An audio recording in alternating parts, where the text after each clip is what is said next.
Now the NFL returns. RG3 makes his debut at home. Let's see if he can impress the dog pound. The NFL is back only on News Channel 5.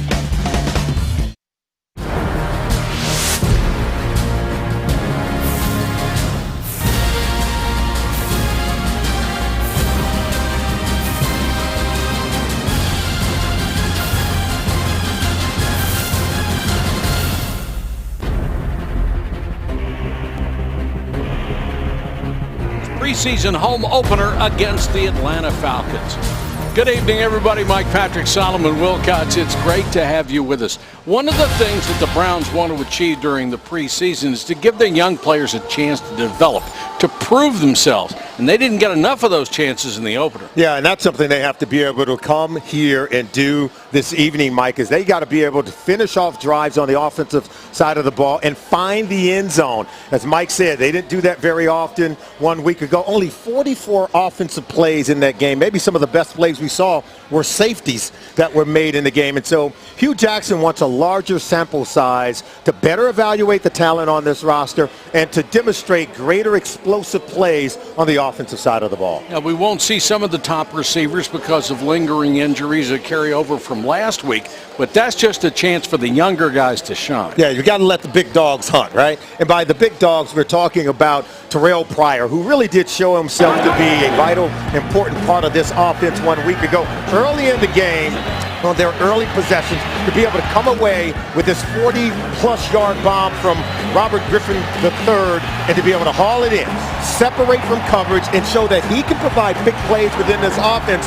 I think he's got to be able to continue to do that tonight because the coaches want to see from him greater consistency, and 3 of the 4 rookie wide receivers drafted in 2016 by the Cleveland Browns, those rookies are going to get a chance to play. Hugh Jackson told us he's going to give them every opportunity to shine in tonight's game. When we talked to Hugh yesterday, he must have used the word turnovers 15 different times. He knows how important turnover margin could be to his team's chances of winning. And on the defensive side of the ball, we always say that pressure leads to picks, and that's what Hugh Jackson is looking for. He wants more turnovers from the defense, but it starts with this, getting pressure on the quarterback by that front 7, being relentless. And we saw great effort and energy and hustle from some of the young guys on that front 7 on the defensive side of the ball 1 week ago.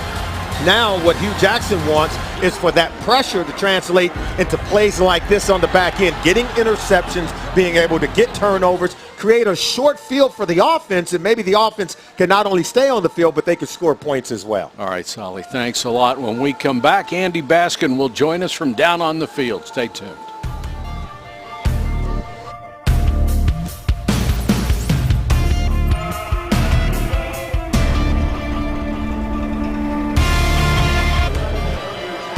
Welcome back to Cleveland Browns preseason football from First Energy in Cleveland, Ohio. Waiting on the kickoff, but first, let's go down to the field and Andy Baskin. Andy. You guys talked about it in the open, the turnovers that they had in that first game against Green Bay kind of haunting this team. Still optimism.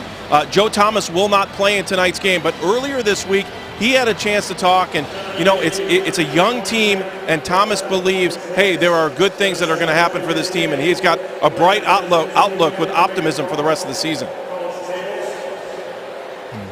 Improve every single week and get better, and I don't see any reason why we can't be a playoff team this year. I said to our team before in front of Joe that he deserves the opportunity to be on a team that challenges for the division championship, goes to the playoff, and win the game.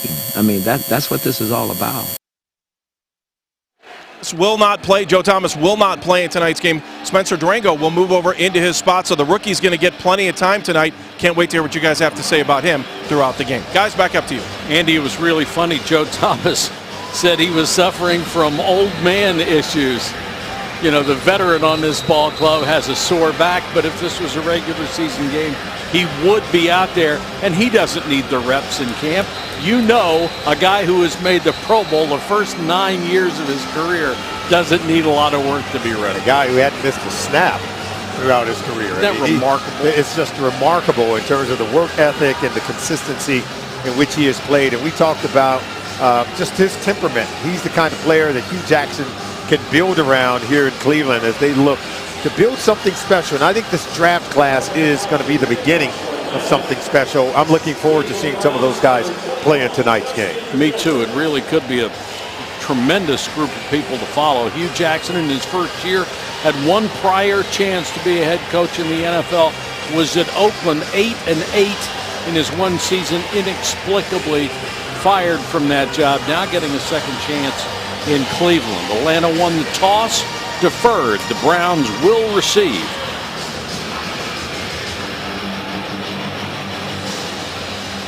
Justin Gilbert waits 5 yards deep in the end zone. And Bosher has it teed up at the 35-yard line. Preseason game number 2 for the Cleveland Browns. And we are underway. Gilbert a yard deep. Cut down as he reached the 20.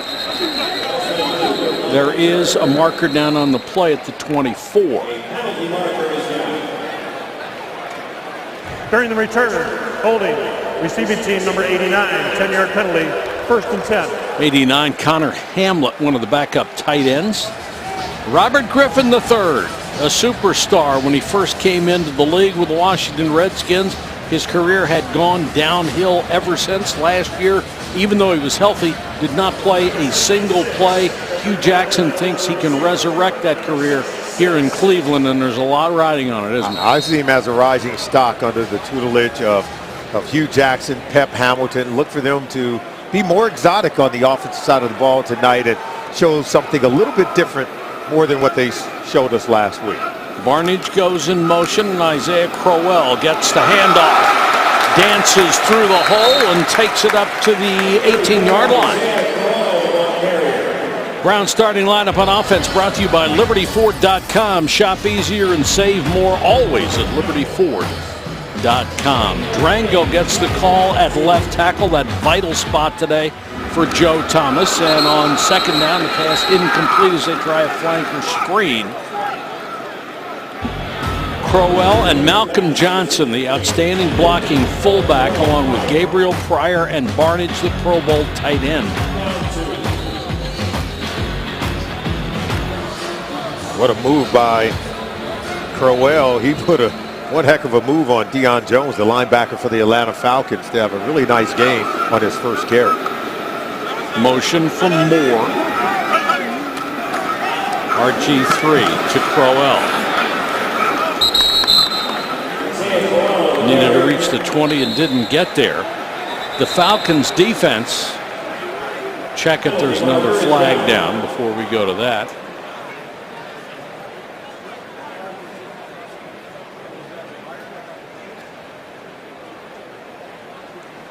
After the play, personal foul, offense number 11. The down will count to be 4th down, half the distance.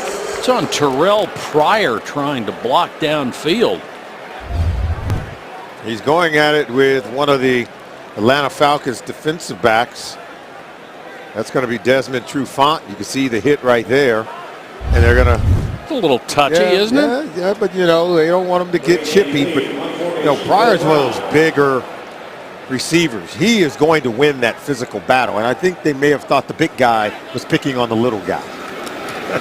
Well, it is football.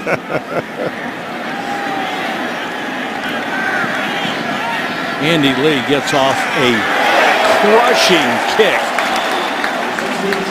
62 yards for the man that set the franchise record in gross and net punting a year ago.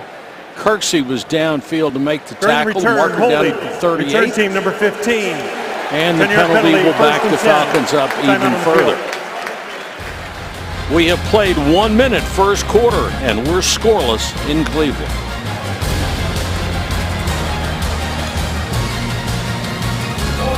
Welcome back to Cleveland. Dan Quinn comes in as the head coach of the Atlanta Falcons. They won their preseason opener against the Redskins. He was 8-8 last year.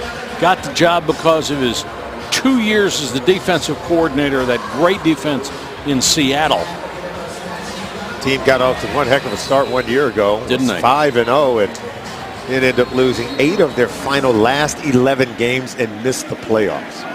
Matt Ryan, though, 5 straight seasons of better than 4,000 yards passing. And boy, do they have offensive weapons. Floated out in the flat to Tammy, the tight end. Tammy knocked out of bounds. No whistle, no call there. Gain of 9. Let's take a look at the Falcons starting lineup, which has been an issue for them. And Alex Mack, the longtime Brown, signed with them as a free agent. He will be their center this year. Should shore up the run game. And in the backfield, Freeman, Julio Jones, Mohamed Sanu that they got from Cincinnati, and Tammy, a very good tight end. Ryan, short set, the pass incomplete, intended for Sanu and covered well by Justin Gilbert, trying to get his career on track. Cooper Shelton and Jamie Meter, that's a reward for last year's performance. He gets a start. Kruger, Davis, Kirksey, and Orchard are the linebackers. Very deep crew of linebackers, by the way. Justin Gilbert, Campbell, Poyer, and Tramon Williams. You're right, Jamie Meter. Last year in the preseason, he played well, and last week in Green Bay did the same. Freeman wiggles through a hole. He's got enough for first down. Devontae Freeman last year, solid 1,684 yards from scrimmage, one of the best performances in the NFL. Yeah, I was just going to say, he's going to be a real test for this defense, Exactly. this run defense for the Cleveland Browns. And guys like Jamie Meter, who's so good at defending the run. Be interesting to see how well they can play against this Falcons run game. Browns show blitz and come with it. Freeman got past the first couple of defenders, taken down by Poyer. Browns the last couple of years for sure have had just an awful lot of time stopping the run. 29th points allowed last year, yards total 27th, rush yards 30th. It's not a good number in that whole list, is it? Dead last the season before that, 2014. One of the encouraging signs I think that we saw last week was that people didn't get to the outside very often against the Browns. That was an easy thing to do last year. Yeah, and you know what? They're going to be tested by this offense in terms of that stretch zone run play. Remember, Kyle Shanahan is the offensive coordinator for the Atlanta Falcons. Had recently coached here up until last season, where he was the offensive coordinator here in Cleveland. So they should be very familiar with the play selection for Matt Ryan and this offense. Tevin Coleman checks in at tailback. Ryan fakes it to him. Throws on the run. There is the all-pro Julio Jones inside the 30. He beat Poyer, and then Poyer couldn't get him on the tackle. It's a gain of 19. And yeah, and it's a strong play action where they bring Julio Jones clear across the field. And he's the second receiver in the window. And if you're Tramon Williams, you had him covered. You tried to undercut it too soon. You've got to stay on that upfield shoulder of the receiver and be patient once the ball is thrown. Nice opening drive by the Falcons offense. This play will take him down to the 25. Coleman out of Indiana set all sorts of records as a running back there. And what did we say that we wanted to see in tonight's game from the Cleveland Browns? Converting third down plays on offense. You can see they didn't convert on their last third down, but they have to get off the field on third down on defense and turn back this Atlanta Falcon offense. They're running the ball on them. Then you have play action, drag, and bootlegs. And right now, they've got to be able to derail this Falcons offense that appears to be in sync. Ryan, quick set, throws to Sanu. Davis made him change directions and then got some help defensively. They need to reach the 18-yard line for a first down. This is about a yard shy. Now, this is going to be one of those third down plays, even though it's third short. What do you get from the Falcons and Kyle Shanahan? Some of the stretch zone stuff. They'll fake like they're going to run it, then they'll bootleg it and throw it. So everything looks the same up front. This is where you got to get a stop on third down. Freeman behind DeMarco. The Browns show a six-man front. And there goes the Falcons running back. Devontae Freeman diving into the end zone for a touchdown. Looked like he was close to being stopped at the line of scrimmage, but then when he made his cut, there was nobody there. Well, it was Justin Gilbert. He's got to make this tackle. He's the first unblocked defender facing Freeman. Watch 21 right here. Unblocked, and he whips. Totally missed him and allows him a free run to the end zone. Whenever you're the first defender there and you're unblocked, we said it at the beginning of the game. Crisp, clean tackling, something Hugh Jackson talked about. We knew the defense had to tackle Devontae Freeman if they were going to keep him out of the end zone. Well, that was crisp, but it wasn't clean because he whiffed. And the Falcons take a 7-0 lead on an impressive drive. 9:51 to go. First quarter here in Cleveland.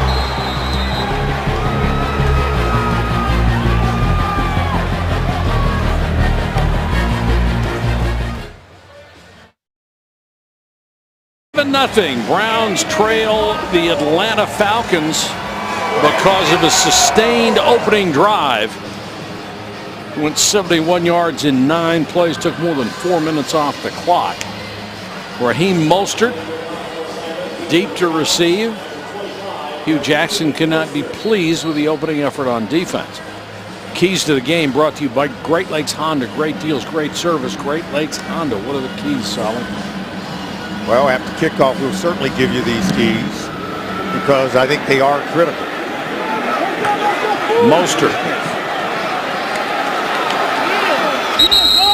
just gets back to the 20. Here are the keys to the game. Yeah, I think we said it. They have to be able to win on third down on both offense and defense. And then it's time for the playmakers to shine. Quarterbacks, wide receivers have to be in sync and on the same page. Running backs have to coordinate their footwork with the offensive line, hit and find the hole, and then set the table on special teams.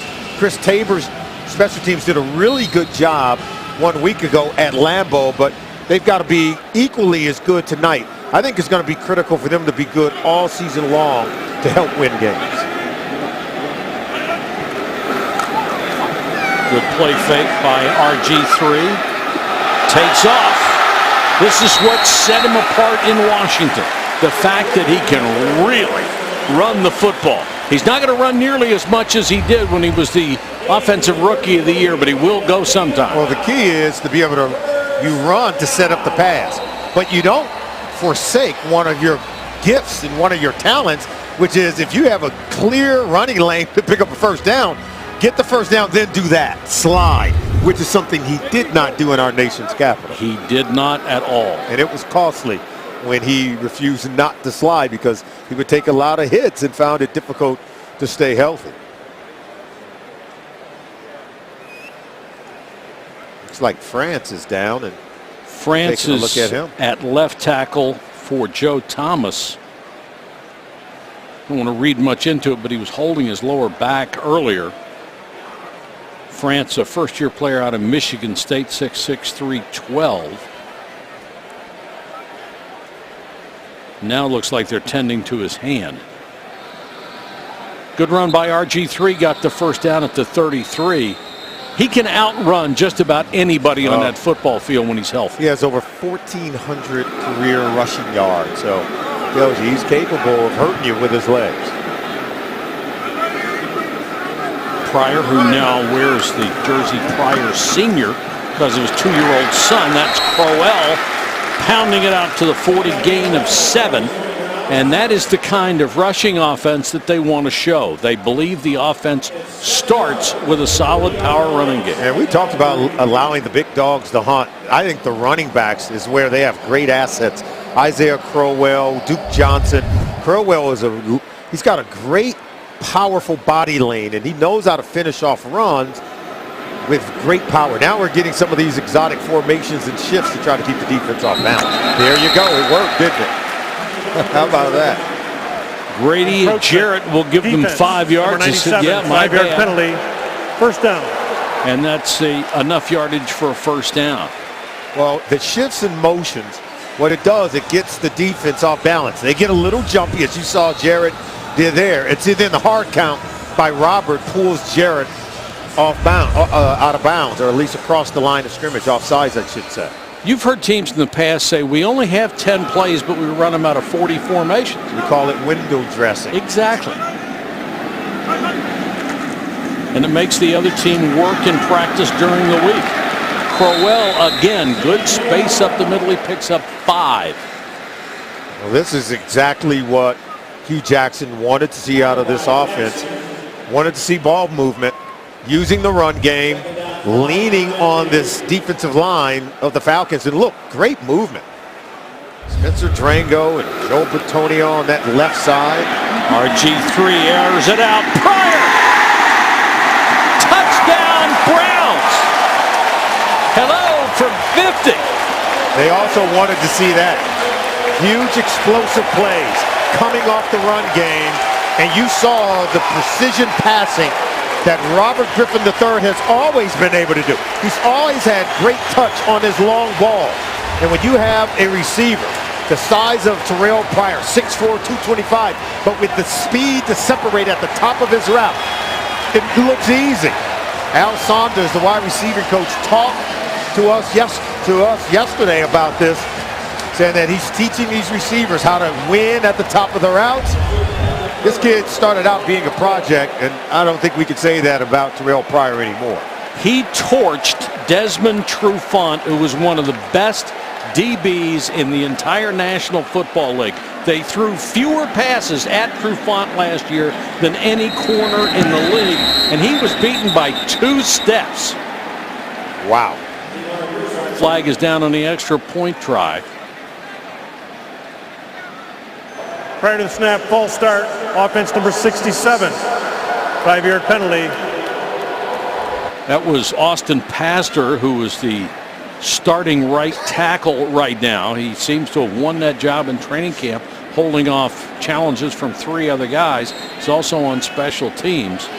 What a perfect throw by RG3. I think we can officially say the long ball is back in Cleveland, and I'm not talking about the Indians. That was incredible. Just inside the right upright. Well, the Browns got to see everything they've been asking for. The power running game, a sustained drive, and then the bomb to finish it off.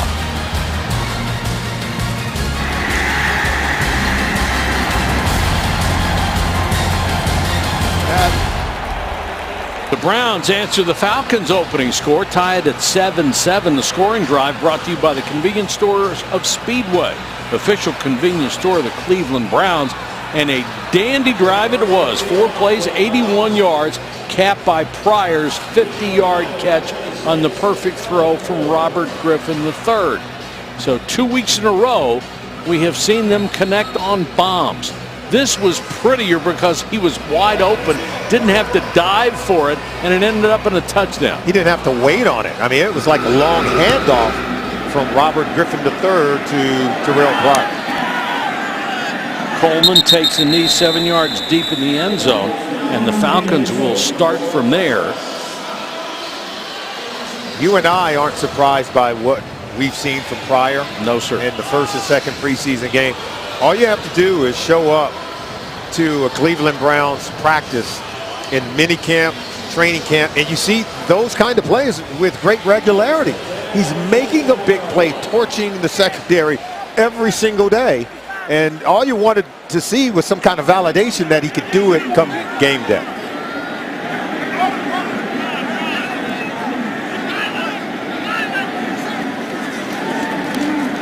Ryan 3-step drop, throws it over the middle, complete.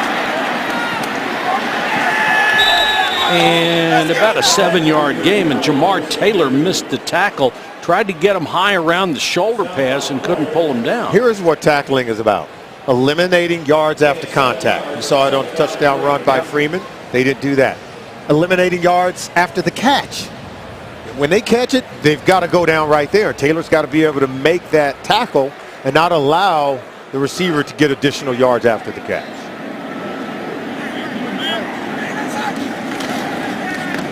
Coleman, the running back, he'll get the carry.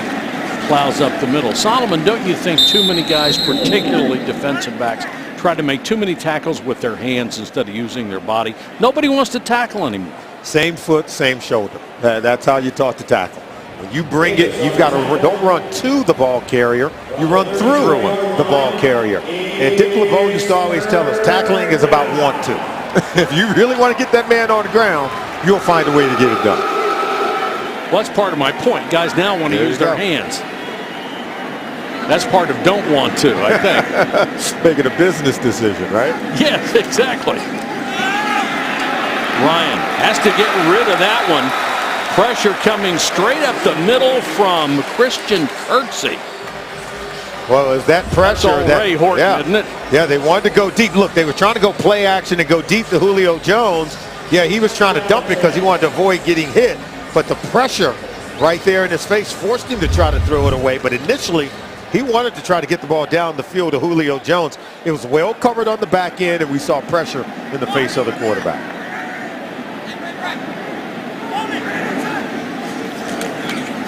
Ryan, another short set, throws underneath. This time, it's only going to get a couple of yards as Taylor makes the tackle on Sanu. Taylor is another one of those guys that much was expected of when he came out of college at Boise State. He was drafted high by the Dolphins, but never seemed to be able to finish the season with a lot of playing time. Yeah, Mike, injuries. He battled those injuries early on, but whenever he was able to play, he always played at a very high level. This is a player that's got tremendous promise coming over as a free agent from the Dolphins now to the Cleveland Browns.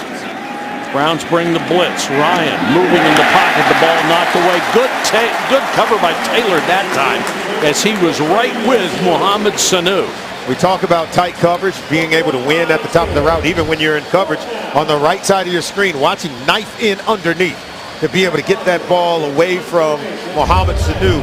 Taylor is going to be critical to the growth and development of the secondary, playing that nickel corner, which is a huge part of what Ray Horton wants to do defensively. Taylor Gabriel going to get a shot at a punt return. He's back around the 11-yard line. Browns got some pressure, but didn't get there. Taylor retreats inside the 5 and then is smoked as he got to the 17-yard line. Browns, good series on defense, force the punt. They'll have it when we come back.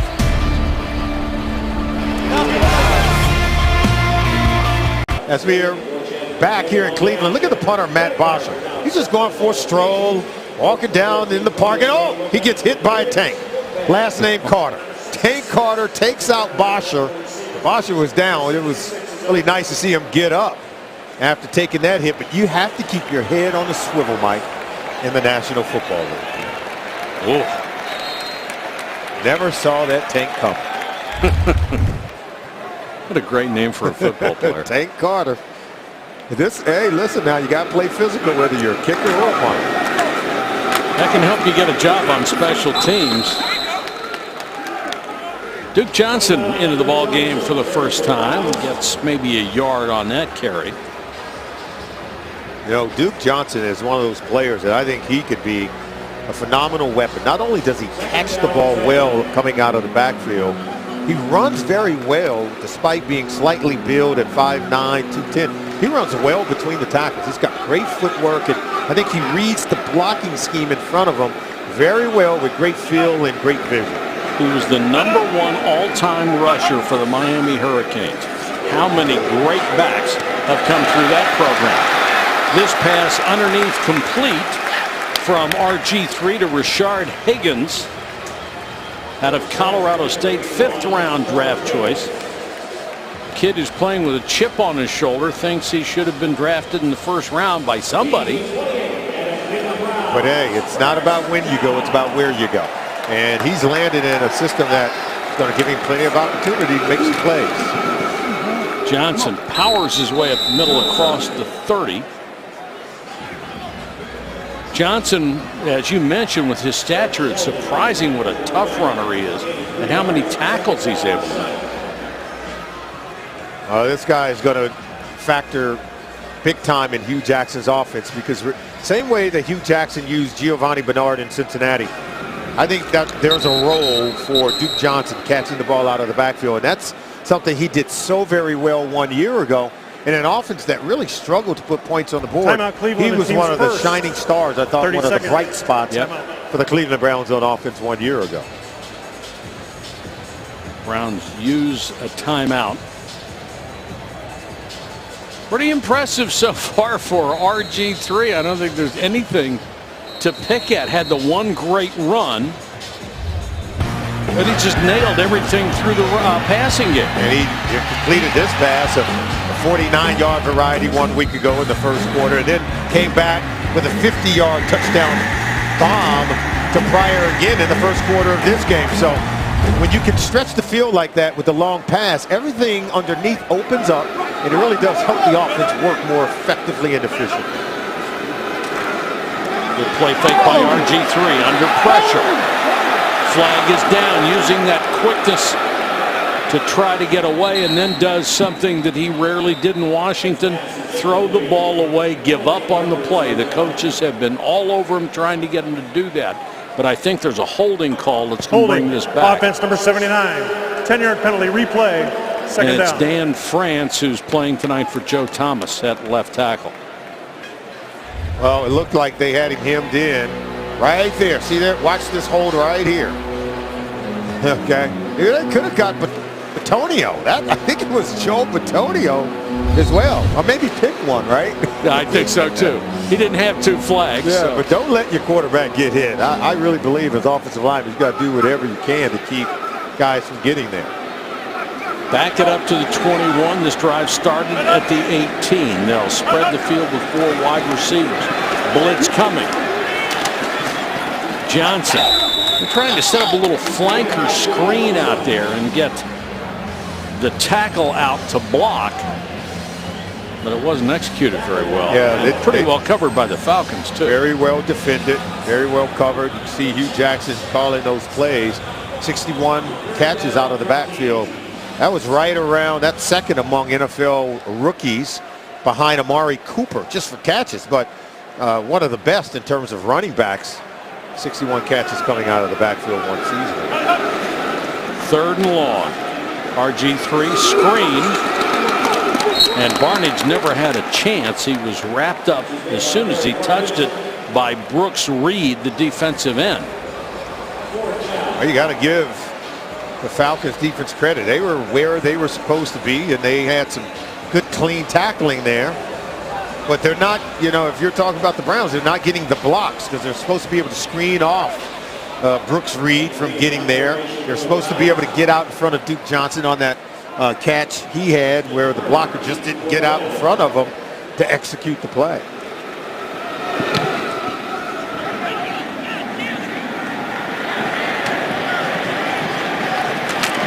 Andy Lee, another terrific kick.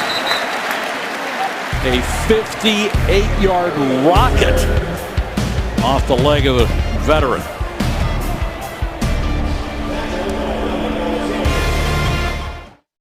August is Play Football Month, and the Browns and owner Jimmy Haslam are doing their part to support the initiative.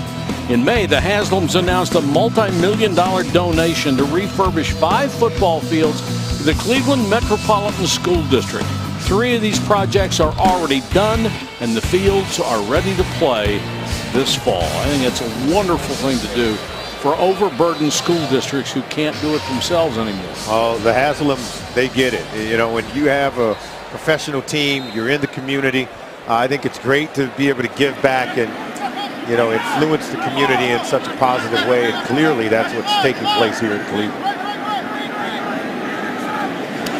Devontae Freeman is back in the ballgame. Ryan throws that ball was tipped at the line of scrimmage, and it may have been Carl Nassib who got a hand up. Of course it was. I mean, he's that energizer buddy that seems to just play with great energy and enthusiasm. He gets a hand right in the face of Matt Ryan, who was able to bat this ball down. There you see the right hand right there. That's what forced the incompletion. Love to watch him. Another guy who's getting a lot of time along the line, Nick Hayden, who they picked up as a free agent from the Cowboys. Freeman stretching it to the outside. There is a flag down. What a nice tackle by Demario Davis. Otherwise, Devontae Freeman is going to pick up a big chunk. Must have been some holding going on at that offensive line because they collapsed the entire right There's side. 2 fouls in the play, both by the offense. Holding 51, the penalties decline. That's Alex Mack. Holding offense number 12. That penalty will be accepted. 10-yard penalty. That's Second Mohamed down. Sanu. Yeah, he was what we call a crack receiver. So he's cracking down right there. But see, he's holding the defensive back there, Ibrahim Campbell.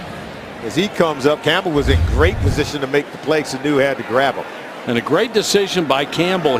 No way he gets on the play, so he raises his arm to call attention to it and got the call. Ryan hesitates and then throws over the middle. Sanu, a lot of room to run right up the middle, crosses midfield, and Poyer brings him down in Browns territory. You know, Sanu came over in free agency, and he's expected to make plays. But we talk about not allowing yards after the catch. Look how many yards are allowed after this catch. And if you're Justin Gilbert, 21, to finish off this play, you got to make the tackle. Hit the receiver on that play. Can't miss. How many yards untouched?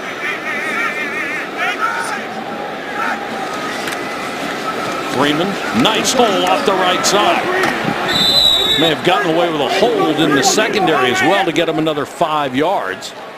Davis was there to drag him out. Oh, look, they set the edge. Kruger allows it to come underneath him. And there you can see Justin Gilbert can't get off the block, and it takes Demario Davis to come clear to the other side and lay a lick on Freeman, but not until there's a substantial gain. Good hustle by Demario Davis to pursue. Coleman had him in the backfield, couldn't contain him. And that was Kruger who broke through. Kruger did a good job of getting penetration. Now you have to be able to make the play, make the tackle for a loss. Right there. With that free arm, you got to be able to get him down. Don't go so high and get that arm, the free arm around the waist. It's hard to tackle a guy with one arm because Kruger did have a blocker on him. Yep. And that makes it difficult. The key is you got to swarm to the ball. So Kruger got there. He's waiting for the other 10 guys to arrive. Coleman. Brown saying nothing doing this time. Nate Orchard really cracked down from the outside and was right in the hole. Also, Danny Shelton takes on 2 blockers. You know, now there he comes in a little bit late, but you're right. Guys like Nate Orchard was there early. They got to get after it now. They got to start knocking this offensive line of the Falcons, knock them back. We got a timeout on the field. We're tied 7-7 Falcons and your Cleveland Browns. We're ready to start the second quarter here in Cleveland. The Falcons have the ball at the Browns 30. They've already converted 3 out of 4 third down opportunities. This will be 3rd and 4.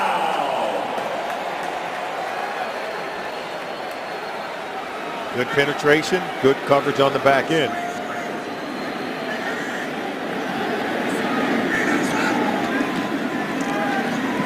Ryan, quick set inside and incomplete. Through the hands of Nick Williams, had inside position, and Ryan hit him with it. Yeah, and Jamar Taylor can't allow him to win that inside position and come across his face. Coming from the left side of your screen. See, he gets inside, there's no help there. And you've got to be able to make that play, but the receiver made it for you by not catching the ball. So Rose will have to try the field goal. This will be a 48-yard effort. Matt Bryant not playing tonight, so Rose will get all the work. And he hooked it left.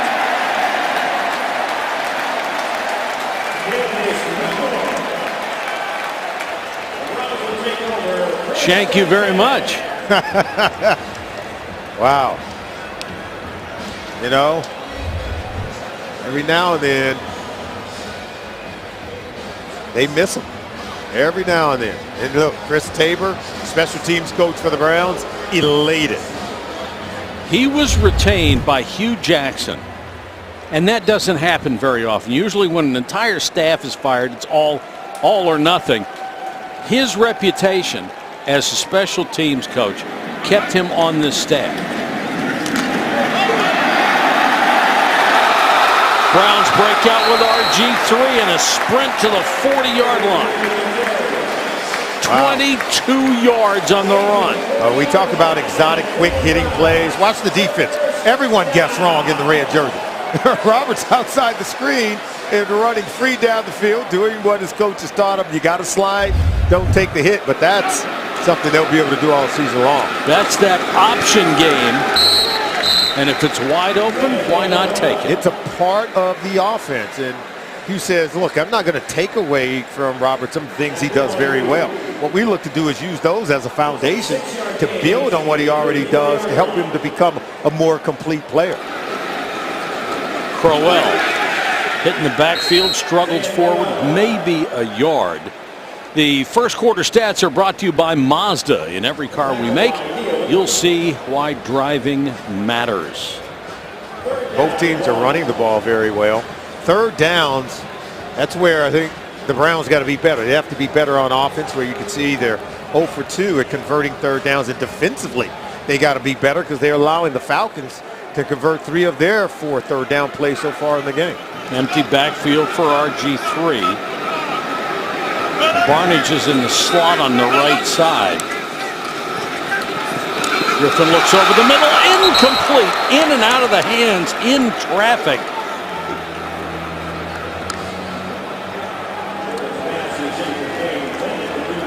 And Duke Johnson coming out of the backfield was the target. Yeah, but look, that ball's in there. It's good coverage. You remember last week, these are the same kind of plays. Last week it was to Barnage. This one's to Duke Johnson. The same kind of area of the field where you've got to be able to challenge over the middle of the field. And the receiver, the intended receiver, whether it's a running back or tight end, you've got to come down with it. Can't allow that ball to be ricocheting and bouncing around. Browns go for it on 4th and 2, and where they're going to mark it, Duke Johnson has the first down.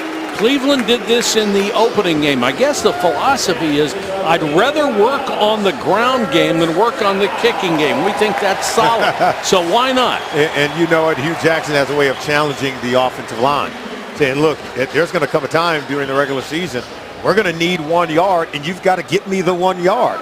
How about testing that out here in the preseason? Doing great work. And this is an offensive line tonight without All-Pro Joe Thomas. Look at the exotic formation. Blitz coming. They pick it up. RG3 from Barnage. What a catch! I mean, by his fingertips. What a throw from Robert Griffin III. He dropped this one in the bucket, Mike. Yes, he did. And Barnage didn't look like he was going to be able to get there, and he reaches out at the last second, showed fly paper hands himself to haul it in. Look at this, one last step. He grabs the back end of the ball, falls forward into the end zone for a spectacular play. Wow. We saw some of the miracle catches that Gary Barnage made a year ago that put him in the Pro Bowl. That was another one. And I'll tell you this, last year we couldn't have been any happier for Gary Barnage. He had never had a chance to be the guy at a starting position. They give him a shot and he goes to the Pro Bowl. And he showed right there that he still got game. He's looking to go to another Pro Bowl in 2016. Great hands, great throw. The Browns with 2 touchdowns off the hand of Robert Griffin III in the first half tonight.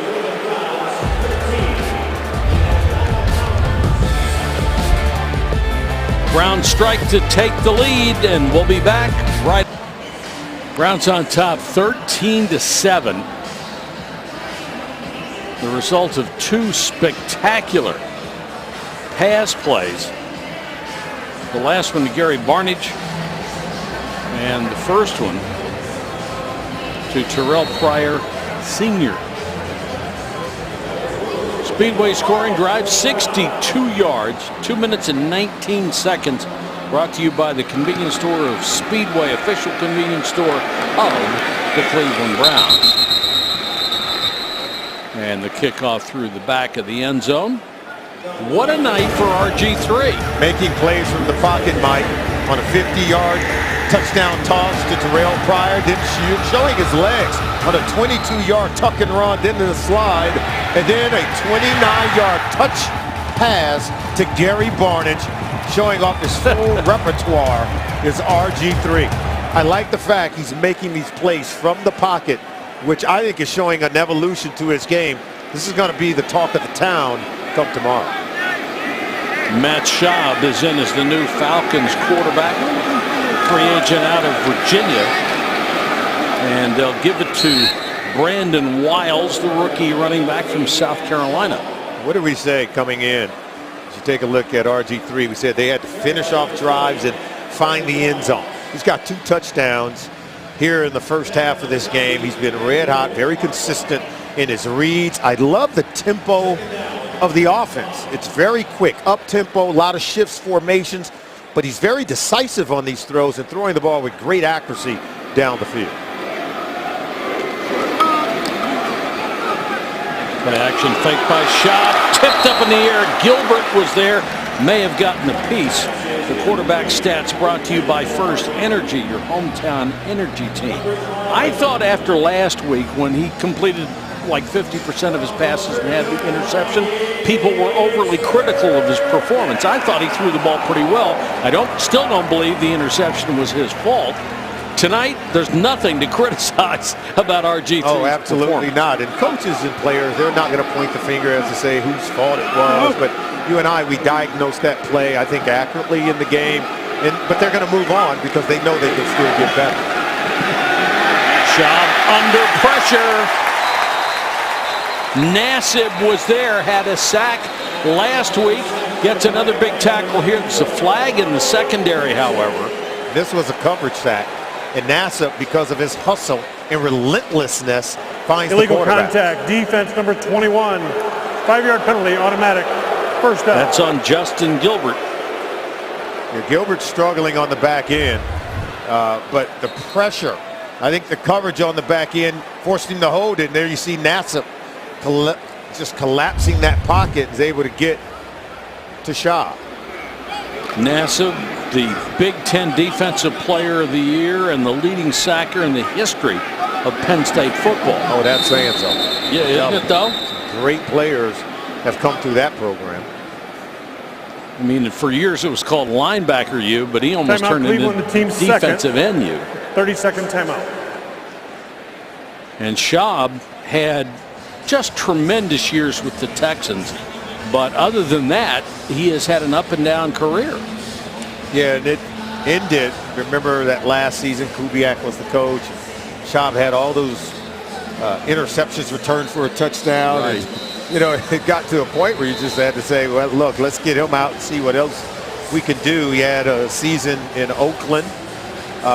Didn't go so well. So he's moved around. But remember, he began his career in Atlanta. He had some spectacular games early in his career, and that's what really caused Houston to trade for him prior to Mike Vick being suspended in that disastrous season, the year that Bobby Petrino came over to be the head coach. And he had 2 Pro Bowl years there.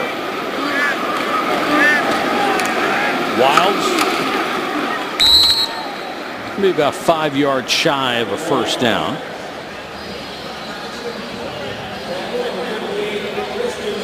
Good young linebackers. Again in on the stop. You know, we don't talk a lot or enough about it because there's no battle position. They just have great depth, I think, for the for the Cleveland Browns on defense. We know about Demario Davis, Christian Kirksey, Paul Kruger. Ogba really is a linebacker. Tank Carter gives them great depth as well. And you see Togo and Scooby Wright come in to play a little bit later. They kept 4 inside linebackers a year ago. It's going to be tough to keep more than that. Maybe 5 if it's a stretch. You play a 3-4, you do keep more linebackers, which also helps your special teams, doesn't it? Yeah, you need the depth. You need talent. You need what I call versatility. You have some guys who are better run stoppers, some guys who are better cover guys. On the edge, you have guys who are better pass rushers, but on the edge also you have guys who are better at dropping into coverage. Xavier Cooper is one of those promising young players that has flashed at times, and they're looking for greater consistency for him to see what kind of player he ultimately will become. And they really need people up front because of the injury to Desmond Bryant. lose him for the entire year. Delayed blitz coming. The pass underneath, incomplete. Good coverage by Tremont Williams. Could have been a catch by Nick Williams.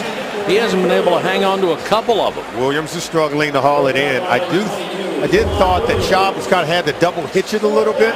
So it was good coverage because the ball's thrown just slightly behind him, as you can see, which allowed Williams the angle to come in underneath and pry that ball loose.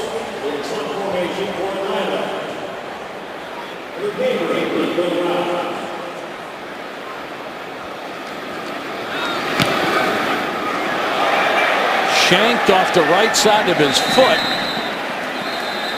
Very, very short kick. There is a flag down inside the Browns 15. Kickers and putters are struggling a bit for the Falcons, aren't they? Hasn't been a good night, has it? It all started with the hit by Tank Car. you go hit the punter. Now you got the kickers and punters rattled. Player out of bounds voluntarily on the kicking team, number 85. That 5-yard penalty will be added to the end of the run. 1st and 10, Cleveland. You can't run out of bounds on your own. They flagged them for that. 9:47 to go in the half. Browns will have it when we come back.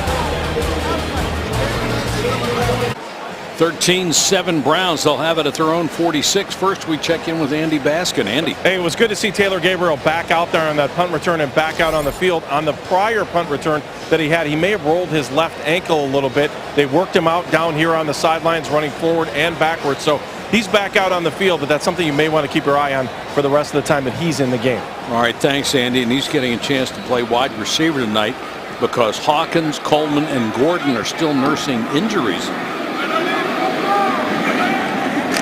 Bad snap. Wow.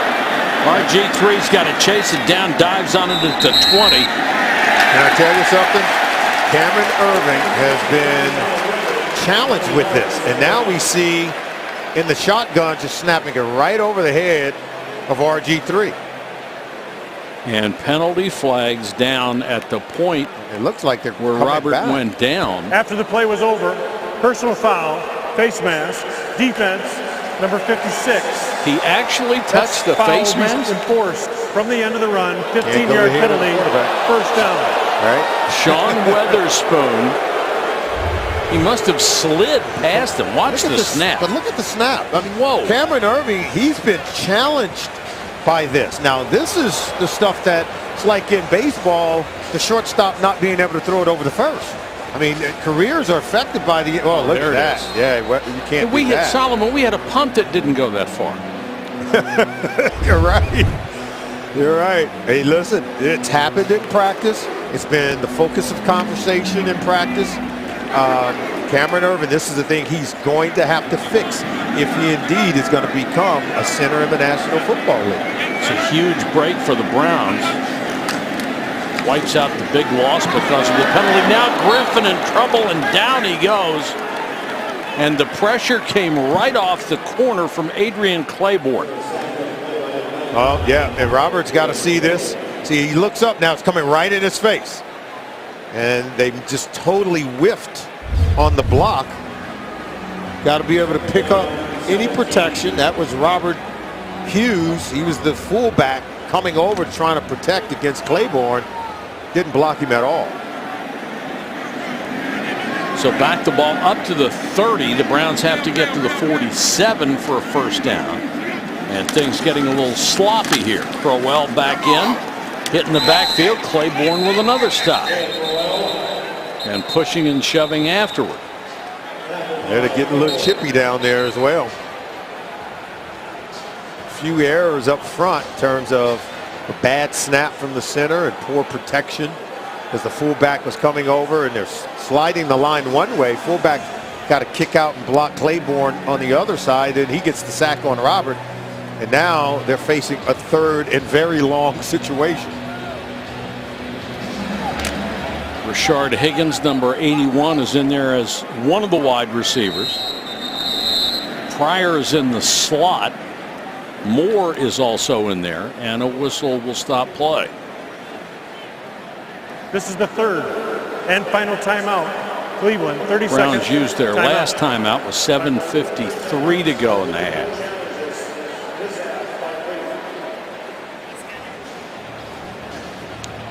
If you are a Paramount Advantage member, Dog Pound Healthy Rewards is giving away prizes for just completing a wellness visit.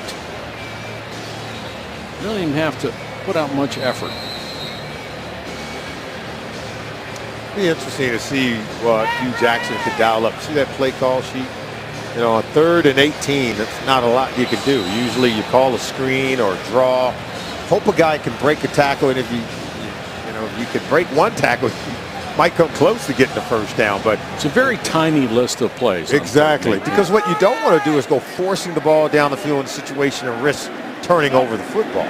Not when there's 5 or 6 defensive backs on the field. 3-man rush. Go underneath to Johnson. Sees a double team and a tough little guy just plowing through it and refuses to go down. That's how tough Duke Johnson Jr. I like this Duke Johnson I do too. You know, B.I.G. don't spell man. You can be a smaller, diminutive player and still be tough. Look, refused to quit. Almost split the defenders. Still trying to get second yardage. Took on 4 hits. And didn't run out of bounds. Didn't elect to run out of bounds. He knew it was going to be tough, but he was willing to take it on. Fuller is deep. Will take Andy Lee's punt at the 10. And Chris Tabor's guys cover it beautifully, making him tackle at the 13. A 53-yard punt, his worst of the night.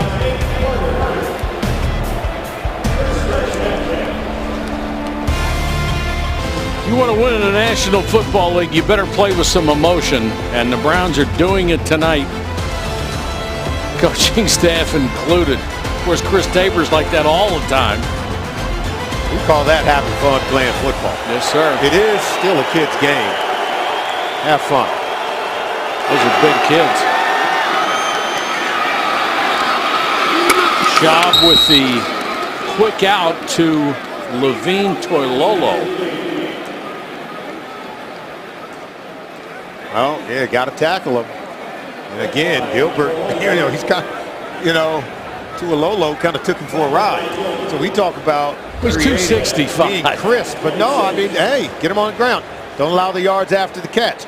And you see that sideline? We like to use that. We call that the 12th man. Kind of use it to help you as well.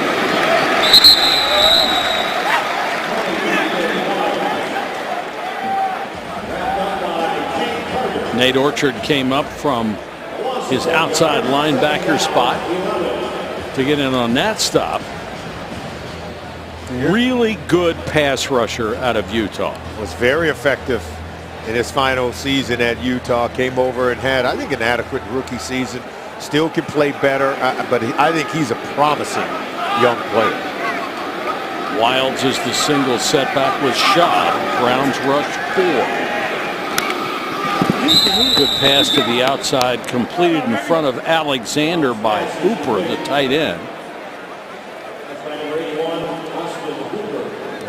Hooper was a 3rd-round pick out of Stanford. Really understands the passing game, but he's a good blocker as well. Remember, since Tony Gonzalez retired, the Falcons have been looking for someone to show up at the tight end position to give them some kind of production. They're hoping that Hooper can be that in this offense for the Falcons. 3rd and 3. Browns show blitz and come with it. Schaub with a quick out. That's enough for the first down.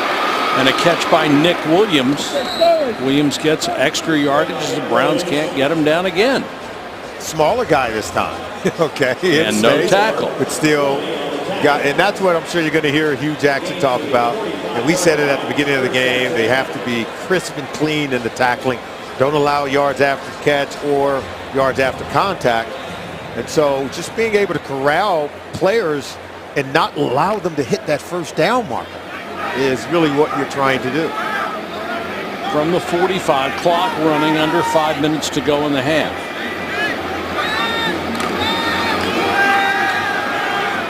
A play action fake by Schaub and a good throw down to the Browns' 41-yard line to Aldrick Robinson, the former Redskin. He had a big week last week with catches of 47 and 68 yards. I see that play right there. That's a staple play for the Atlanta Falcons. And Schaub knows this playbook well because he had played in Houston when the current offensive coordinator, Kyle Shanahan, was the coordinator there in Houston. So if you've had success under different coaches, no matter where they go, they're looking for those players that have been successful in their systems. Schaub has hit his last 4 throws.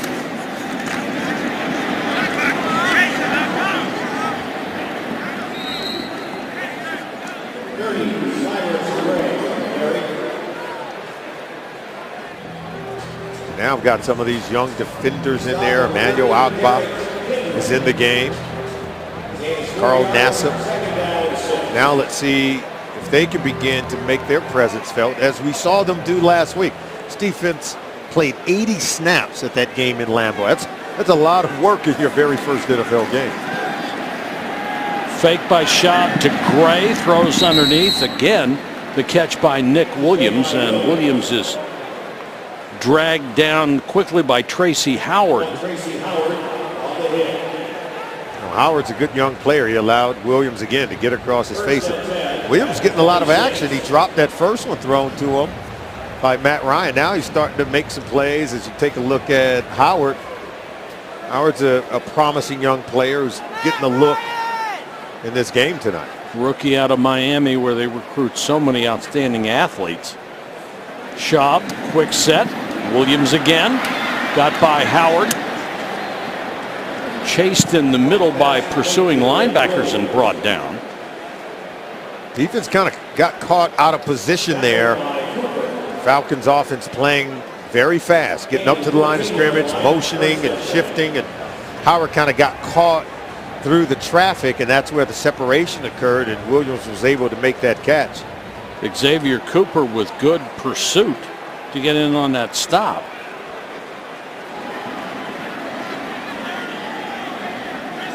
Wilds is back in a tailback. Schaub, flanker screen. Down to the 10, J.D. McKissick was a really good return man for this club. We've reached the 2-minute warning. Falcons driving at the Browns 10. You only take selfies when you're happy. They're happy tonight. 13-7 Browns, although that lead very tentative right now as the Falcons have reached the 10-yard line. Well, they've got playmakers who are making plays. Now they need some on defense and get a stop inside the red zone and turn back the Atlanta Falcons offense. Schaub has completed 7 in a row. This drive has already gone 77 yards.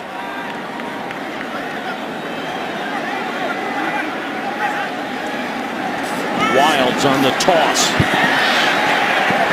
Driven out of bounds. Outstanding pursuit by Tank Carter. He just doesn't hit punters. And if Carter doesn't get there, this is going to go for a touchdown. They had blockers out in front. He swoops through. And look at that. I mean, that's just great heads-up play. Carter's in his 5th year out of TCU. He's a heady player. Look at him. He's barking out the calls, getting everyone lined up. But I thought that play had promise in terms of their ability to run around the edge. But he swooped in and saved the day. Williams in the slot to the near side has been Schaub's favorite target. He goes in motion. Schaub looks underneath and has it complete inside the 5. Justin Hardy made the catch and then was belted near the first down marker and driven back. I think Carter was there initially and on the play, nearly kept him right here. Look, I thought he had an interception. Almost got it. But then look, Kindred, he came up and laid a lick. Well, they're trying to keep him out of the end zone, doing a really good job. I thought that play was well defended. Dominique Alexander was also there. Carter nearly made a spectacular play. Wilds. No, sir. Middle of that line just ate him up. Carter's in there again, along with Danny Shelton, 55. Carter's been spectacular here. He's a good player. And Shelton, it's good to see him showing up on some of these plays on the interior portion, defending the run game. He was admittedly overweight last year, lost about 30 pounds. This will be the 13th play of this drive.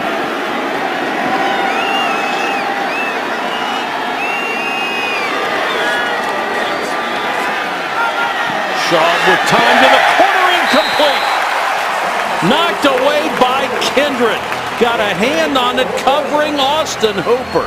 Nice defensive play. Watch Kindred come over the top and jump just to get that distraction from Hooper right there. It was a well-thrown ball, but even better defended by Kindred. You know how tough that play is. Yeah, that's a tough one.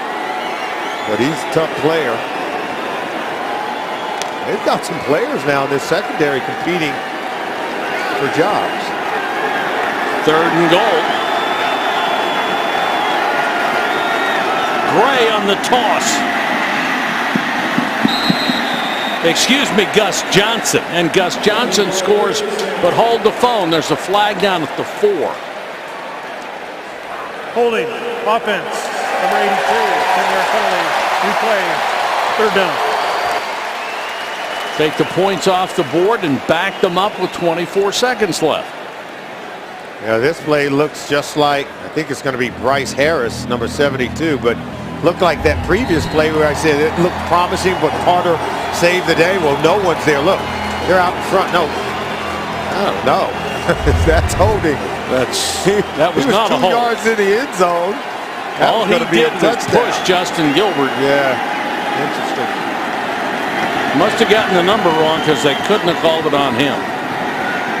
Schaub under pressure. Tries to get rid of it and hits his own man in the head with it. Nassib again. Nassib has the ability to hit, hurry, and harass the quarterback. Right side of your screen. Dip and rip.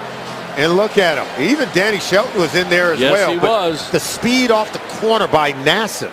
He's got some natural pass rushing abilities.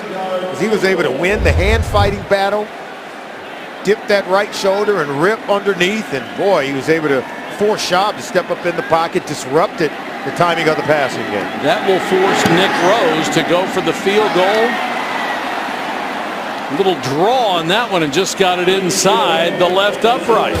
Just barely. 15 seconds to go in the half. We have a 3-point game. Beautiful day and a beautiful night in Cleveland, Ohio. Not bad inside the stadium either. 13-10. Browns with 2 touchdowns. They did miss an extra point, but RG3, you got to be happy with his performance tonight. He was this side of spectacular. And you know what? The key is showing development in your overall game. We always knew that he could run the ball. We knew that if the picture was perfect, that he could make a play throwing the ball down the field. But the way that he's making plays, standing in the pocket, leading the receivers, giving them opportunities to make plays down the field. This is the older Robert, but with new abilities. So, yeah, very much superb. Will they kick it deep? Yes, they will for Mostert. 2 yards deep, he'll bring it out. Runs into his own man, taken down at the 11-yard line with only 10 seconds to go in the half.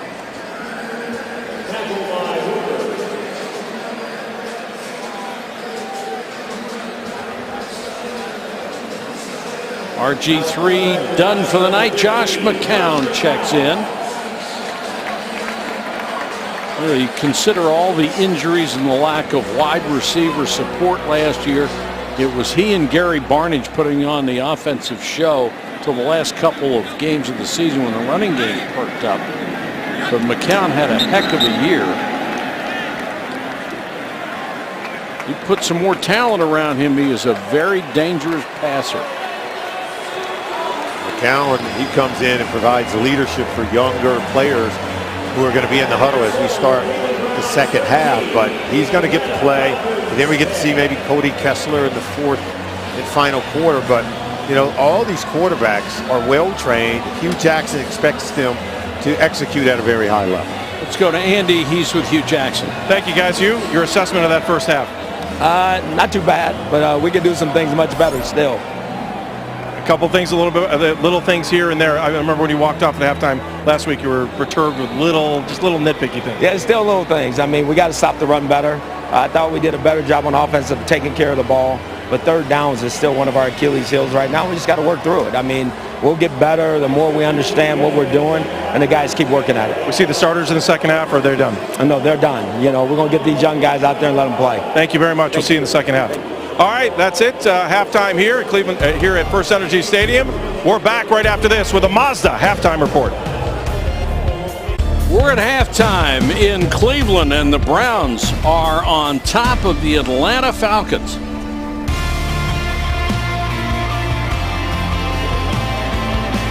Welcome back, everybody. It's great to have you with us. A lot of questions surrounding this team this year. Maybe the biggest of all, could Robert Griffin III recapture the magic he had when he first came into the league?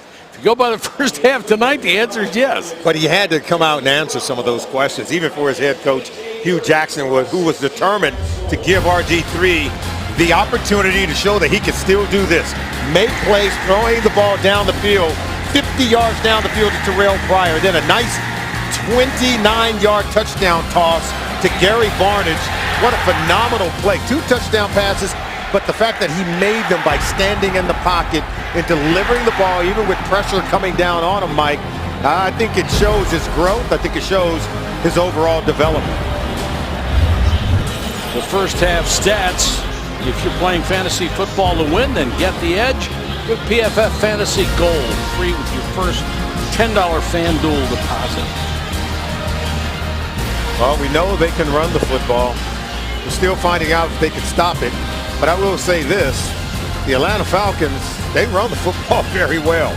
Devontae Freeman is one of the best backs in the National Football League. And, you know, he had some success in the first half. So it's still a work in progress. We know that this is one of the youngest football teams in the National Football League are the Cleveland Browns, but some promising things in terms of development of Terrell Pryor, the development of RG3. Barnidge still can get it done at a Pro Bowl level, but on the secondary, in that secondary on the defensive side of the ball, that's still a work in progress, because I want to see Justin Gilbert play at a higher level.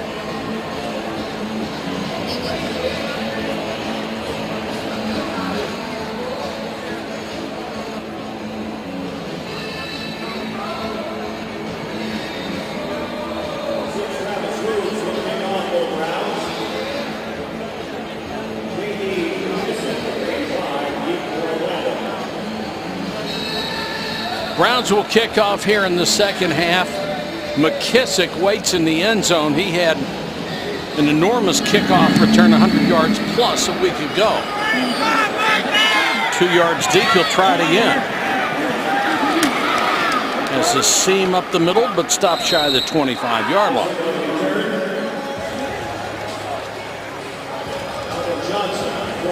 Let's see if this young group defensively can get after it in the second half, Mike, like they did last week, okay, in Green Bay. It doesn't matter who's at quarterback. This is going to be Matt Sims. Remember, his dad was a pretty good player for the New York Giants, won a Super Bowl. Wasn't he? You might recall. Danny Shelton is still in the ballgame and nose tackle. Joe Schobert has checked in. And there's Alexander. We've seen him extensively the last couple of weeks. Always, when he's on the field, he's in on the tackle. You can't help but notice he's there. I mean, here, watch this play. Watch him shoot the gap. Look at him come downhill, knife into the backfield. Very decisive in diagnosing that run play and using the speed and the talent to get there to make that tackle in the backfield.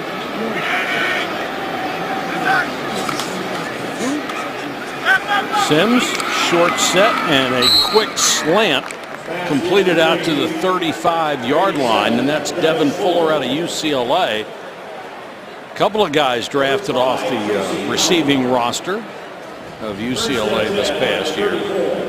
Just better technique needed by Howard. Can't allow him to win that first step going inside, getting across your face. These receivers want to get in the middle of the field, and when they win going to the middle or getting across your face, they're going to catch it for a big gain. Brandon Wilds cuts it back, breaks a tackle, picks up about 7 yards. Moore was there waiting for him. Raheem out of UCLA, a free agent picked up by the Browns this year. Spent 4 years with the Denver Broncos. He knows what good defense is all about. Yeah, Moore was with the Houston Texans 1 year ago. As you mentioned, played on some really good Denver Broncos teams as well. Wilds. And that forward wall right now not offering a lot of resistance. All the tackles being made by the linebackers and guys coming up from the secondary. Yeah, and this one was for a first down. So there's Jamie Meter. Still, you get Shelton in there. So they still have Nick Hayden as well. They still got some of their best defensive linemen in the game, and that's because Hugh Jackson want to see him play better, want to see improvement. And that is a big defensive line. Wilds again, nice stutter step. Wilds makes 2 guys miss in the secondary before Moore made the tackle. He skipped past Gaines. Now watch the missed tackles. There's one right there. There's 2, and barely gets him down there. Now, this kid's got some nifty footwork, but just need better tackling from the Cleveland Browns defenders. Good play action fake by Sims. He wants to keep it. Well, picks up maybe 10 yards. Schobert took him out of bounds. Raheem Moore tackled the intended receiver who was going to run right by him. It's one way to stop him. He was going to run right by. It was going to be a huge play down the field for the Atlanta Falcons. Jordan Leslie was the receiver running right by Raheem Moore. They're going to get him. We actually have 2 flags. There's 3 fouls in the play. They'll offset. Holding, defense, number 20. Holding, defense, number 98. Illegal formation, offense, number 72. Those penalties will offset. Replay, first down. Jamie Meter also called for holding. Sometimes you will see defensive linemen hold a pulling guard or a center who's pulling.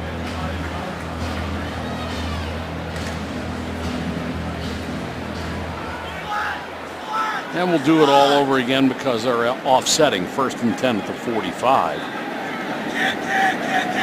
Wilds back in at tailback.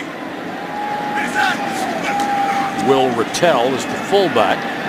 Sims wants to try the same play, throws incomplete. Gaines with the coverage on Glidden. Good coverage because that ball was tipped as it left the hand of the quarterback. Joe Schobert was one of those young players, 4th round pick out of Wisconsin. He was very active last week in the game against Green Bay, and look at him getting into the face of the quarterback here, forcing the incompleted pass by Sims. So Schobert getting play here in the second half and making his presence felt. Solomon, he's another guy with pass rush skills, had 9.5 sacks a year ago for Wisconsin. Hard hit by Kindred, but it's a gain of 9. It'll be 3rd and about 1.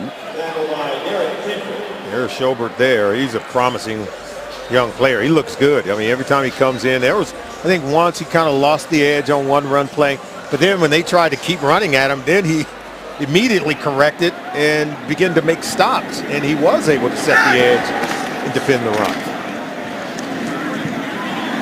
First down on another missed tackle. Good stop by Kindred, but the miss was by Cam Johnson, 57.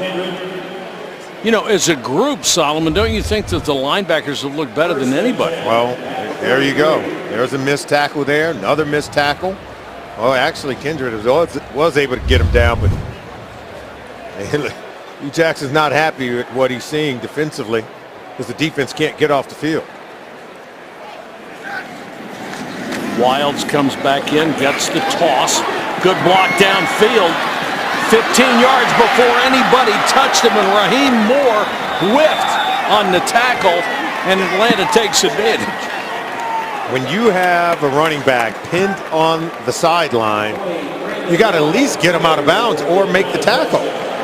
They have Wiles is running wild through this defense. Look, right here, you've got to make this tackle or get him out of bounds. You can't grab at air and whiff. And like you said, the sideline is your friend, and you've got to be able to use it.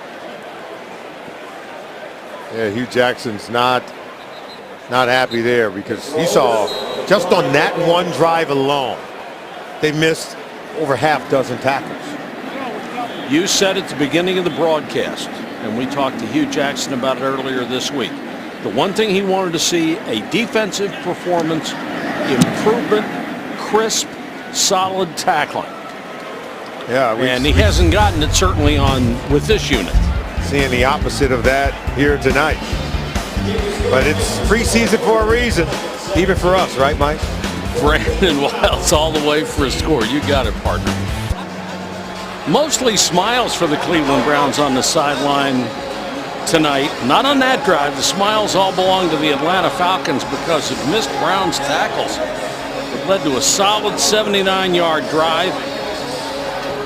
I'd say half of that came because of missed tackles and the touchdown run as well. Give credit to Brandon Wiles. He's a rookie free agent out of South Carolina. Boy, we made him look really good. Darius Jennings 3 yards deep in the end zone waiting on the kick. And is not going to get a chance to return this. 10:16 to go third quarter. The Browns trail. Let's see if they can come back. We got a chance during halftime to watch players with the Adapted Football League take the field. The Cleveland Browns Foundation sponsors the Adapted Football League for children with disabilities so they can participate in competitive and developmental sports. 2016 is their 6th season. That's great. Of organized football. Now that looks like fun. Does What it not? That was incredible. They had a ball.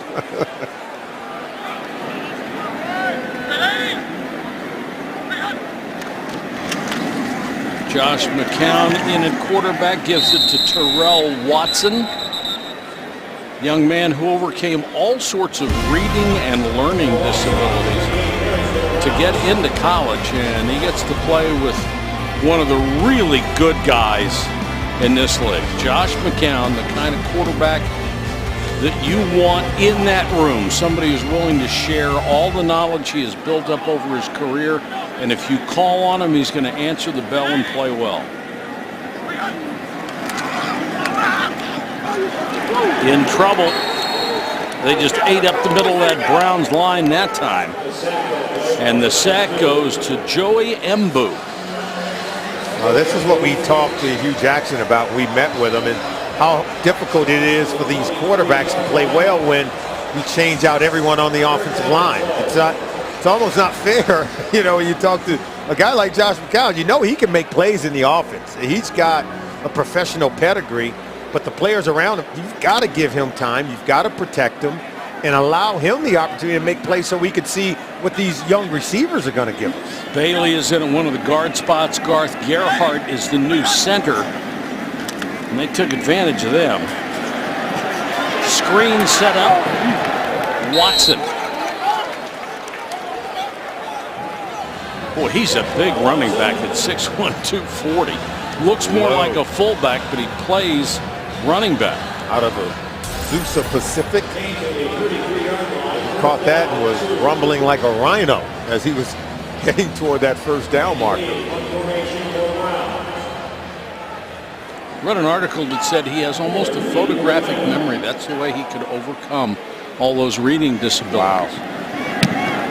Wouldn't that come in handy in school? Come in handy with us working up here. Flag is down on the punt return that took it out over the 25.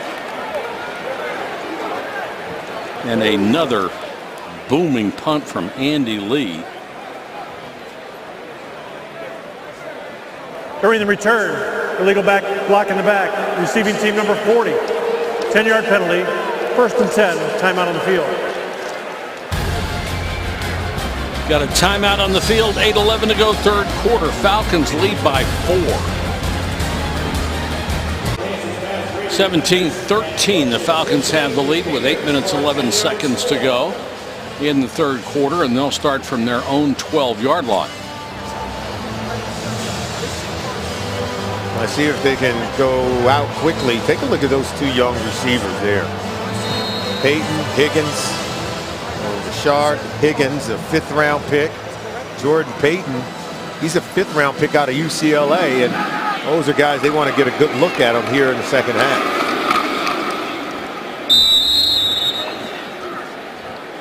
Carried by Gray.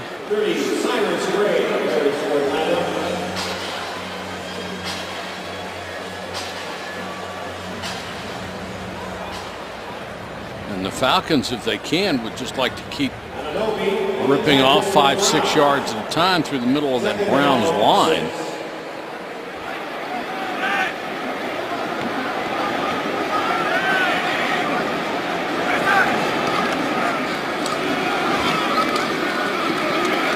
Not this time, however. Back to the line of scrimmage, and I don't think any more than that. Alexander. Jamie Meter, 98. Some of the usual suspects of younger guys who just make plays when they're on the field. Meter can show them all how to hit and hustle and get penetration. But I love what I'm seeing from Dominique Alexander.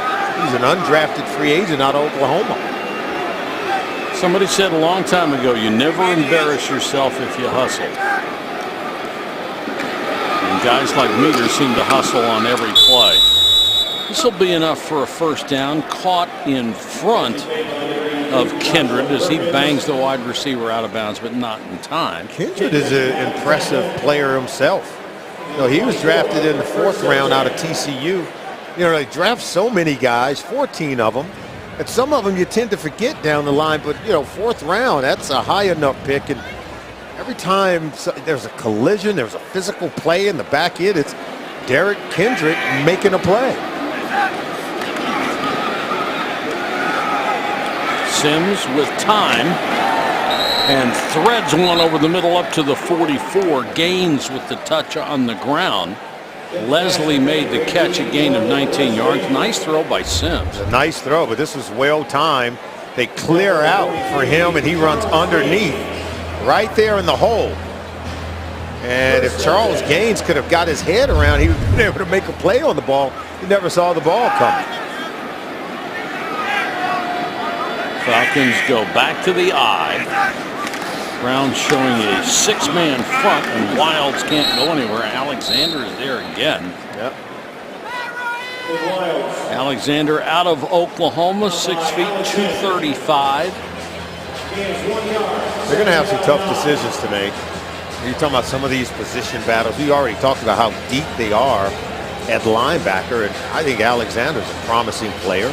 We already talked about Schobert, and we got Carter and Kirksey and Kruger and some real veterans on this team at the linebacker position as well. And Scooby Wright as well, a young man who would have been a first-round draft choice had he not been injured his final year in college. Sims on the roll, complete, and hello. Flags are down as Raheem Moore unloaded. Now that was a helmet-to-helmet hit, but you need more things happening there for it to be a hit on a defenseless player. Let's see if the receiver take a couple steps and then turn. He turned. He took a step, turned, and got vertical. It's close, but I don't see how you can call it. Personal foul, unnecessary roughness, number 20. Hit on a defenseless receiver. 15-yard penalty, automatic first down. That one's splitting hairs. Yeah, I think it's right on the edge. He could have, I mean, he could have laid down after catching it. But see, he turned up. That's right on the cusp. But he took a couple of steps and was looking to go up the field with that ball. And what would you want Moore to do in that situation? I think that's one of the, it's a safety issue, so I can see what they're saying. We get it, but it's also football, you know, and it's a bang-bang deal, right? Well, that's why they've messed with the kickoff so much, because of safety, and that's football too. So this one is Underthrown and nearly picked off the hands of Sean Baker. He was in good position underneath on the coverage. Should have had the interception, right? He made a great play. Hugh Jackson talked about finishing it, but good read and recognition. Good depth, good drop. Only got one hand on it. That's why he couldn't haul it in. But the fact that he was in position to make a play and prevent a big play for Atlanta bodes well for Baker. 2nd and 10 for Sims and the Falcons offense.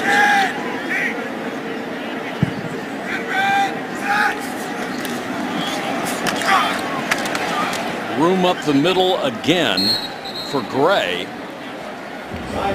He reaches the 26-yard line.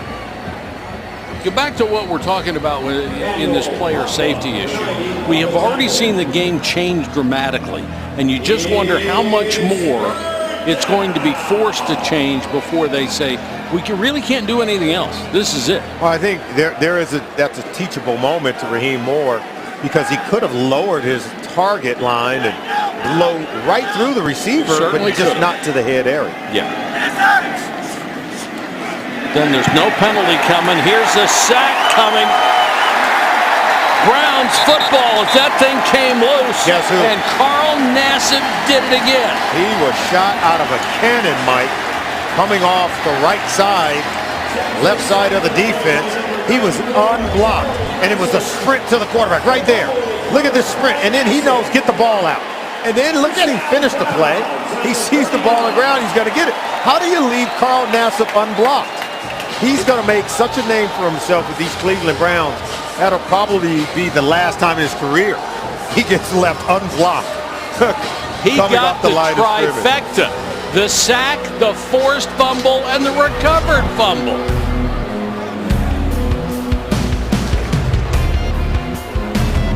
Welcome back to First Energy Stadium.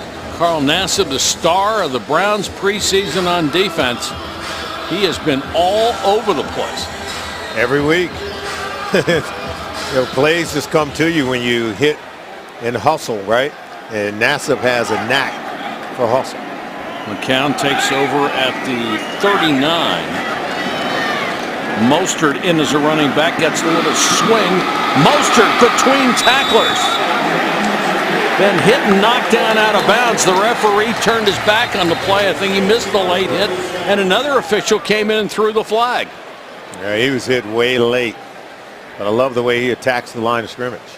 Personal foul, late hit out of bounds. Defense number 41, 15-yard penalty, automatic first down. First down, Browns. Let's go to Andy. Thanks, guys. We're joined by Christian Kirksey, Browns linebacker. Assess your first half out there tonight.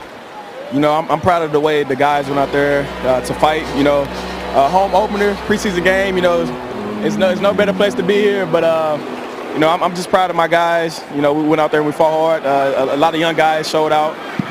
You know, our back end. You know, they was flying around. You know, a guy may catch the ball and then, you know, after the play hit him, the ball come out. So that's what you want to see out of our secondary. And you know, we trying to hold the rushing yards under 100 yards. So we got to just, you know, freshen up on some of the tackles. We kind of missed a lot of tackles than we want, but you know, we got to hold another quarter to play. So I'm proud of my guys right now. All right, you're talking about some of the young guys, and we were talking off camera about Carl Nassib. I mean, he is unbelievable. He's all over the place. Just what's it like to be out on the field with him? Man, he has a high motor. You know, he's a long guy. He's taller than what I thought he was. You know, standing next to him, man, he's like a giant, man. But you know, his speed is deceptive. You know, he can get around the edge. And, you know, he can create havoc. So that's something that you see out of him and out of his play. And, you know, he's going to be a tremendous player for us. Christian, just talk about the fans here in your 2 years here. It's been a lot of fun. You've had a great relationship with them.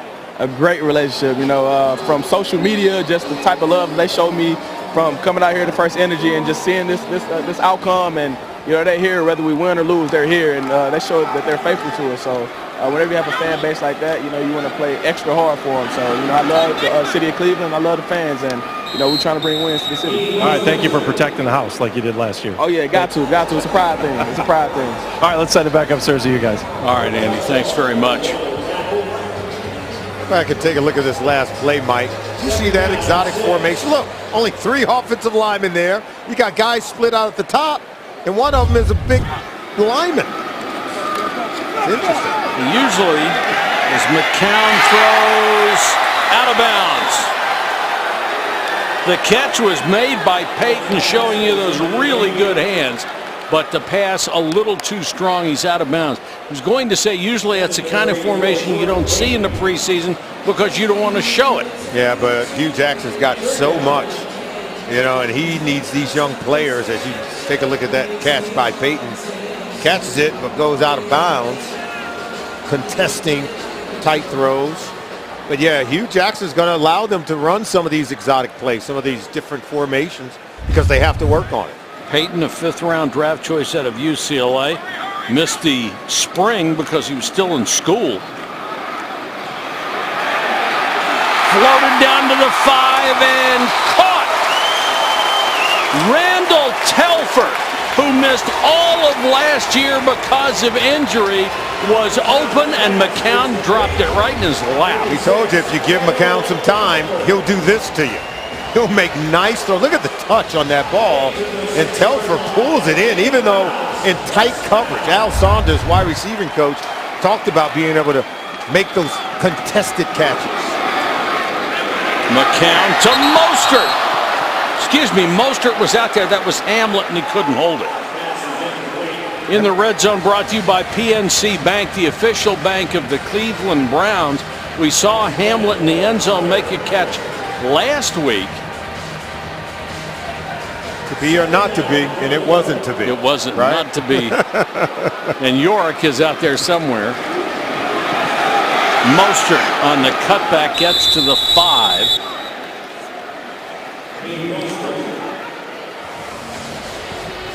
Mostert is a good-looking player, isn't he? Isn't he? I mean, he's quick.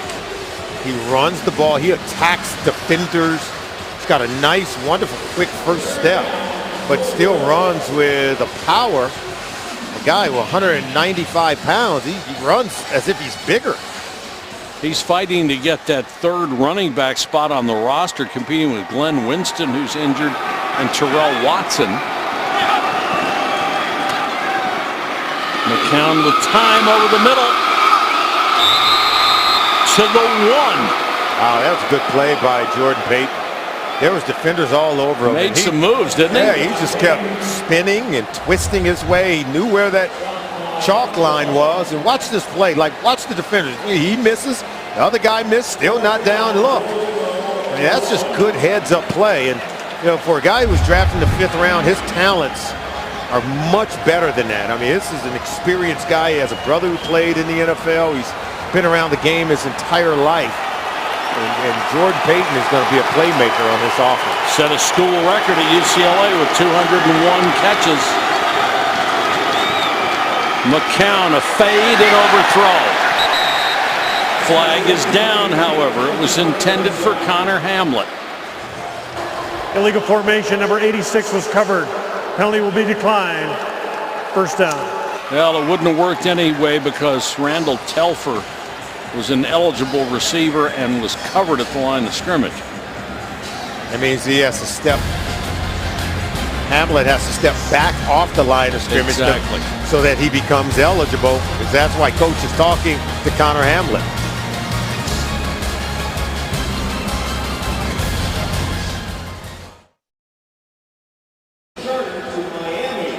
If you are a Paramount Advantage member, Dog Pound Healthy Rewards is giving away prizes for just completing a wellness visit. So look into that. Browns fail to score after getting inside the 5. Josh McCown talking it over. Well, he knows how to move the offense, doesn't he? Yes, he does. Sims from the end zone and completes it to the 25-yard line in spite of the coverage of Sean Baker. That was an impressive throw by Sims. Yes, it was. Baker had very tight coverage. It was like a back shoulder fade down the field. And good route. Baker had that thing completely covered. That ball was thrown maybe in the one spot that it could have been completed. Look at this. It was a great catch. We understand Raheem Moore, the Browns safety, is being evaluated in the locker room for possible concussion. Let's see if we will show you the play. and see what happened to Moore. And that was that shot that he unloaded on a defenseless receiver. Falcons on top 17-13 as we start the fourth quarter. The third quarter stats brought to you by Pro Football Focus. If you're playing fantasy football to win, then get the edge with PFF Fantasy Gold, free with your first $10 FanDuel deposit. Falcons will start at the 25 and lose a couple of yards as Barkevius Mingo, I still think that's the best name in football. You like it, huh? Makes the stop. A former first-round draft choice who has never lived up to his billing coming out of LSU. Well, that was an impressive play. And if you talk to the coaches, there's one thing they want to see from Mingo. They want to see him be physical. They want to see him be great at the point of attack against the run, and you saw it on that play. Browns show a four-man rush. Sims underneath, knocked away, and there's Barkevius Mingo dropping into coverage and knocking the ball down. And let's check in with Andy. All right, guys, with John Greco, offensive lineman. Boy, it's got to be a lot of fun out there when you're in the beginning of the game. The last two games, big plays from RG3 to TP. I mean, it's been a lot of fun to start these games. Yeah, we're just happy that we had a couple successful scoring drives. But the main thing is, me personally, and I know a lot of guys are going to say the same thing, we got a lot of work to be done. And, we're going to look at the tape tomorrow, be critical on ourselves, but we're just trying to win this game right now. All right, let's just talk a little bit about chemistry on the offensive line, especially two new starters this year. How long does it take to build some of that chemistry? It doesn't happen overnight. Right, and I can't answer that because we're doing it right now. We're trying to build it, so hopefully it happens sooner than later, but those guys are doing a tremendous job right now. Your thoughts on RG3 taking over a quarterback this year? What does he bring for you as an offensive lineman? How's the game change for you? Well, obviously he has a multi-dimensional attack. There was a couple times in there where I thought, Crow or Duke had the ball, and I turn around and look, he's 20 yards down the field. So it's good to see that he can stand in there. If we give him time, he can find open guys. And, he's dangerous with his legs. All right, I'd be remiss if I didn't let you say hi to the folks in Boardman or your friends in Toledo. Hi to both you guys. Love Youngstown, love Toledo. Sounds good. Thanks, man. Appreciate it. A little action. Got to make sure we take care of that, too. All right, send it back upstairs to you guys. Andy, thanks very much. 13:40 to go, and there's a stoppage of play as the Falcons were given a first down on that completion. I thought they were about a yard shy.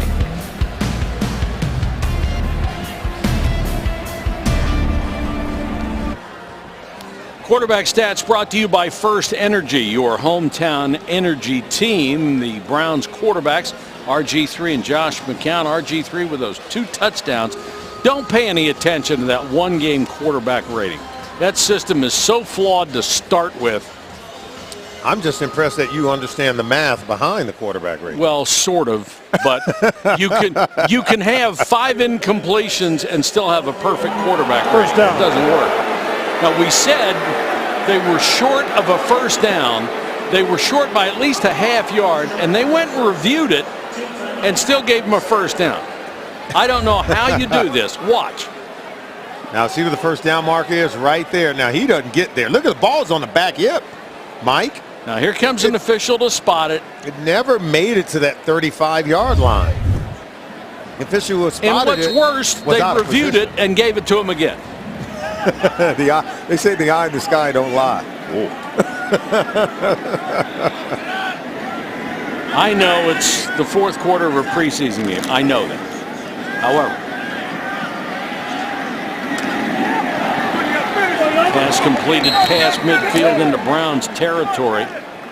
Good tackle by Pierre Desir, but Leslie gets the first down. It was a heck of a throw by Sims under pressure. And it was actually initially good coverage by Desir, except on the play action, the protection held up. Sims had adequate time for the double route by his receiver, and on that second move, that's where there's separation away from Desir.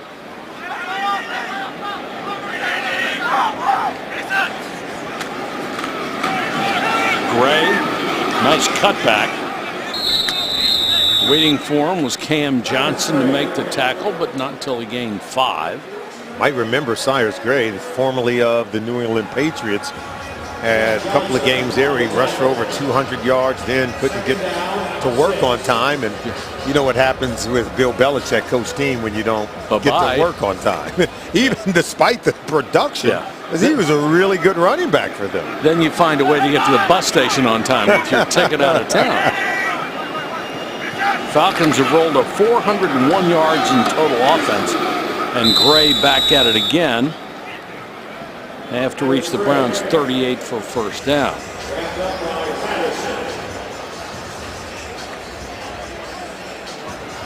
Cody Kessler, see number 5, waiting to get in. We're going to see him in the sometime here in the fourth quarter, I got to believe. Absolutely. And RG3 saying, you know, if you had 4.25 speed, you could do this, what I did in the first half. Some quarterbacks have to figure out ways to get it done differently, right? All of them. Because he's the only one in the league with that kind of speed. Barkevius Mingo, he's flying around. And Corey Washington got rolled up on. And he's hurt.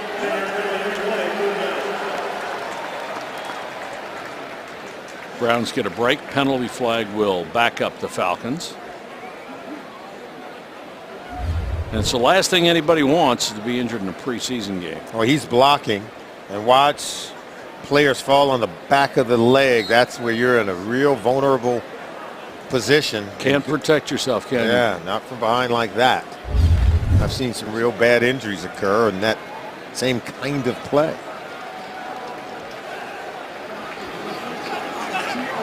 Spot the ball to 50, 3rd and long for Sims. 4-man rush. Sims throws underneath. I don't think they'll get a first down out of that one to the 40.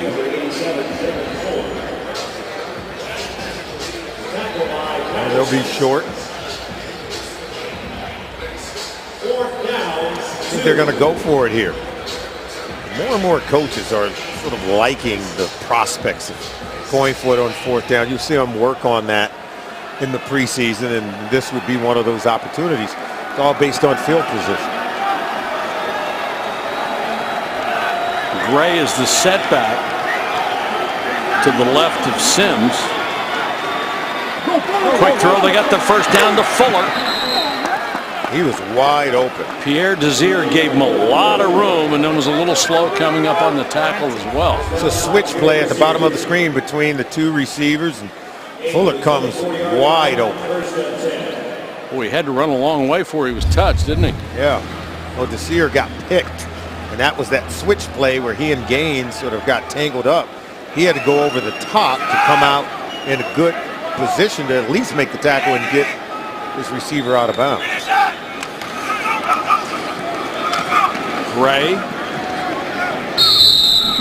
maybe 3. But it is those critical 3rd down plays, as you saw that completion allowed there to Fuller, where they have just not done a good job of getting off the field on 3rd downs, allowing the Falcons one way or another to convert or get that 1 extra yard and still be able to convert 3rd downs into first down.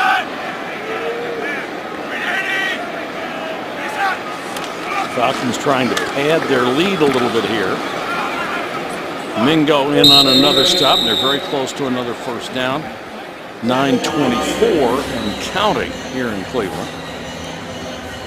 Well, Mingo is one of those players that you just get the sense if the light bulb comes on in terms of just all the things you want him to do. He's such an athletic player. You want him to be strong at the point of attack. You still want him to be a good pass rusher, which he naturally is. Yes. But still be able to drop into coverage. If he can just put it all together, he could be a very special player. Look at this hole. 30 yard, first down and more inside the 5-yard line. That was a gaping hole. Mike, you could have ran this one in for a touchdown. No, I couldn't. Yeah, they collapsed the entire right side of that Cleveland Brown defensive line. Look, they down, kick out, and look, he doesn't get touched until he gets, what, to the 5-yard line. I have confidence in you, Mike. I'd have had a heart attack at the 10. Johnson, big back. This time he's hitting. There you go. In the backfield. Scooby Wright, the first man there. Wright's one of those guys, if he can't make this team this year, maybe he could go to the practice squad, give him another year to recover from that knee injury. Sometimes it takes a long, long time. But when he was healthy, he was the best defensive player in the country. He was good in last week's game against Green Bay. And again, here he looks good. So, yeah, he may not even make it to the practice squad because someone else could snatch him up. Very true. Sims looks left and then has to duck being crushed as the pressure came up the middle and Johnson was there. Good coverage. And this is where Sims has to speed up everything. See, ball has to come out. You get the look once, you get the look twice, and usually that's why they hit and pat the ball. Look, 1, 2, now it's over. Okay, you've held on to it too long. That ball's got to come out. You got to get rid of it. There's a lot of value to throwing the football away. Well, you can't take sacks down inside the red zone. 3rd and goal. Sims drills this one. No sack this time. Is it still a touchdown even though the ball was dropped? It looks like it. It was punched out by Desir. Devin Fuller made the catch, it appeared. Well, I can tell you right now, it doesn't appear to be obvious with the officials. They're going to talk about it. Desir may have punched this one out before he gets that second foot down. Remember, you got to catch it, control it. I thought he had it. I thought he had it. He got him down. Right. Look, 1, 2, and then even the third one, and then it gets punched out. Once again, you've talked a lot, especially in the second half, about letting guys get inside, about crossing your face. Yes. And when you let that happen, you're in a lot of trouble. It's an easy throw for the quarterback. They're going to look at it. They just want to confirm, I think, that this is a touchdown. You have to catch and control the ball with 2 feet down, and I thought Fuller did that. Sims cut this one loose nicely. There's 1, there's 2, and in control of the ball. So he didn't bobble it. It was punched out well after he had 2, even his 3rd foot down. And the extra point is true, so the Browns getting a disappointing exclamation point on the 4th quarter. Our keys to the game brought to you by Great Lakes Honda. Great deals, great service, Great Lakes Honda. Not so great on 3rd down where the offense struggled. Only 1 of 7. Defense really struggled, allowing the Falcons to really succeed on 3rd down. I do think they did allow their playmakers to shine. RG3 did that. Terrell Pryor, Gary Barnett showed up big time. And they did set the table on special teams. They've been phenomenal with these punts from Andy Lee, dominating in terms of establishing field position, averaging 57 yards a punt. One of the best ever to ply his craft in the National Football League. Browns now down by 11.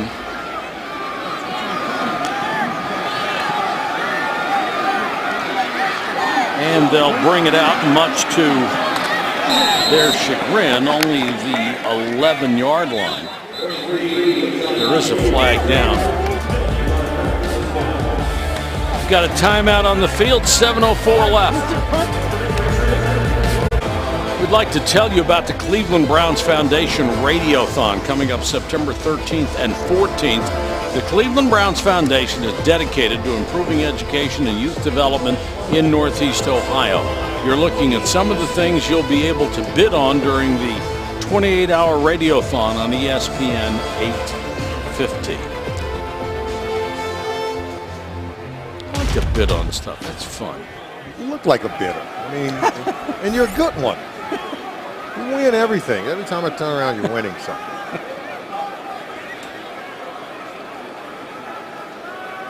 You're my best promoter, you know that? Cody Kessler takes over in the 3rd quarter. We talked to him on the phone the other day.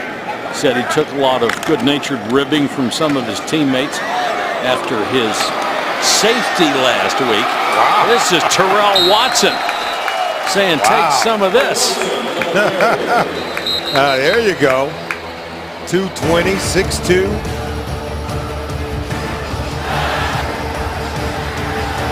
Kessler last week, the first play of his pro career was a touchdown.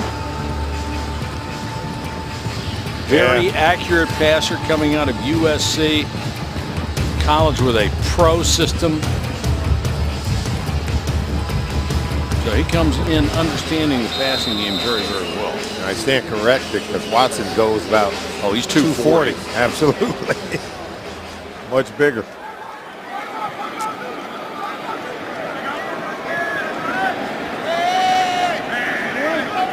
The valve is into the tight end spot. You saw him in motion.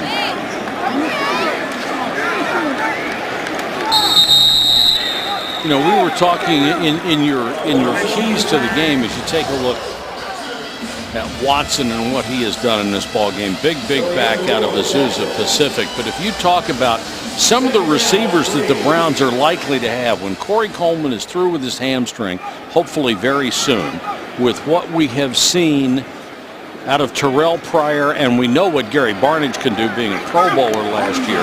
Josh Gordon will be back the 5th week of the regular season, and then there's Andrew Hawkins and the other draft choices. You could have a spectacular receiving career. It can easily go from one of the weakest areas of the team 1 year ago that yielded only 8 touchdowns in 16 games from the wide receiving core to one of the stronger positions on the football team. And I think with Al Saunders coaching them, 37 years history, and with, you know, obviously when we talk to Al Saunders, he says, once we know who the receivers are going to be, then we'll start to tailor the offense to their specific skill set.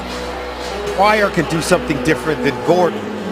Coleman can do something different than maybe Hawkins. And then you can build and design the offense around their specific talents of skill set, and makes for a very dynamic offense. And you've always got Barnidge mainly over the middle, 79 catches last year, 1,043 yards, 9 touchdowns, tied the franchise record in that category for tight ends, held by the legendary Ozzie Newsome. Watson again plows forward to the 35. And people might be asking, well, you're down by more than 8 points, so why aren't you throwing the football? What teams do in preseason is work on specific things. It'd be nice if you win, but they'd rather make sure that they're covering the bases that they're going to need. How can you make a decision on Terrell Watson if you're throwing the ball? I mean, he's in there to pound the run game and prove that he can get it done, that he can hold on to the ball, that he gets stronger as this drive hopefully goes on. And there's an evaluation process taking place here. Same way with the offensive line. You want to find out about these guys and what they can do, and that pass floats out of bounds. Intended for Jordan Payton, one of those rookie receivers. Gerhardt, number 62, is in there as the center. Drango is also on the field, along with Alvin Bailey, ex of Seattle. Coleman and Gordon watching from the sideline. And Hugh Jackson said, as much as I'd like to play Corey Coleman with that hamstring injury, I would much rather sit him out and make sure he's not standing next to me during the regular season. Kessler over the middle, complete to the 39. And hamstrings for receivers and defensive backs, that's the scourge of every training camp. You can't show your speed if you're hampered in that area the least bit.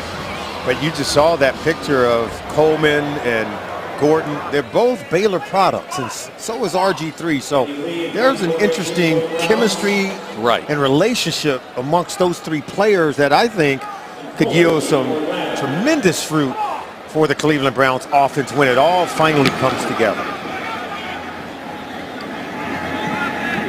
Andy Lee with another rocket all the way down to the 11-yard line. By his standards tonight, a poor punt. Only went 50 yards with a lot of hang time. Andy, come on.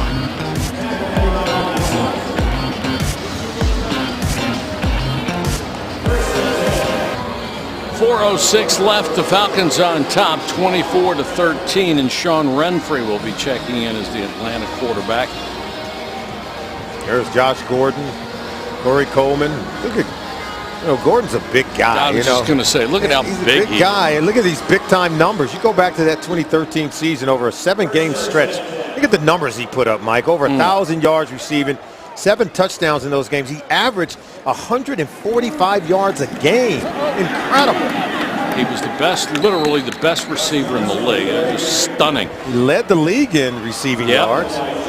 But by the time he's supposed to come back in the 5th week off of the substance abuse suspension, by the time he serves that 4-game suspension, he will have been suspended 31 of the last 36 games. I don't think I've ever seen a statistic like that. And this team, looking at what he might be able to do, taking a real leap of faith that he'll be able to do it, that they can count on him. Well, I think they can, and they've got, I think, a real good culture around him now. The support system. Good support system in terms of the players in the locker room and the coaching staff serving as great teachers and mentors for Josh Gordon. Anyone who's ever met Josh Gordon, I can tell you right now, you're going to love him.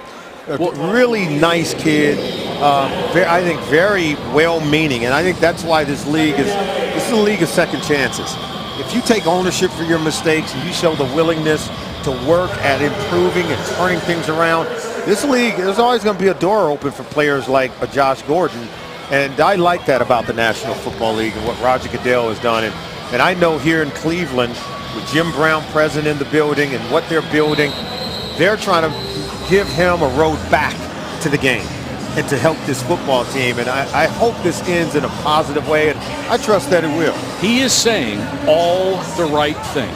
And he's doing a lot of the right things. Yes, he is. He is saying, I'm thrilled to be back. I understand that I blew it in the past. I made mistakes. I was selfish.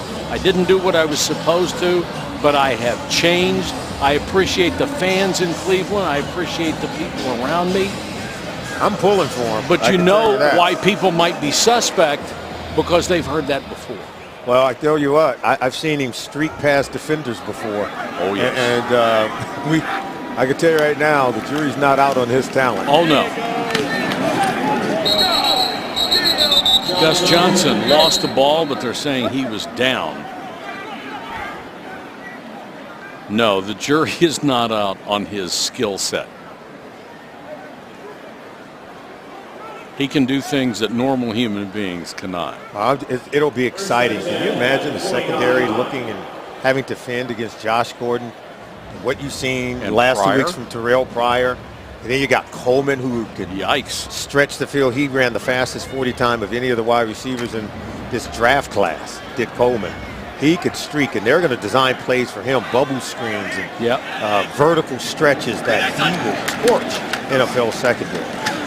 And Hugh Jackson has always been the kind of guy who can put together such a good offense. And talking to Al Saunders the other day, here's a guy that understands the different receivers have different skills. Yes. And you have to develop certain patterns for them, not the other guys. I mean, none of these guys can do the things specifically that they're good at that the other ones can do. They're all different. Well, he kind of taught us a lesson, didn't Al Saunders? Brilliant. He taught us a lesson. We'll tell him more about that when we come back, great right? Story.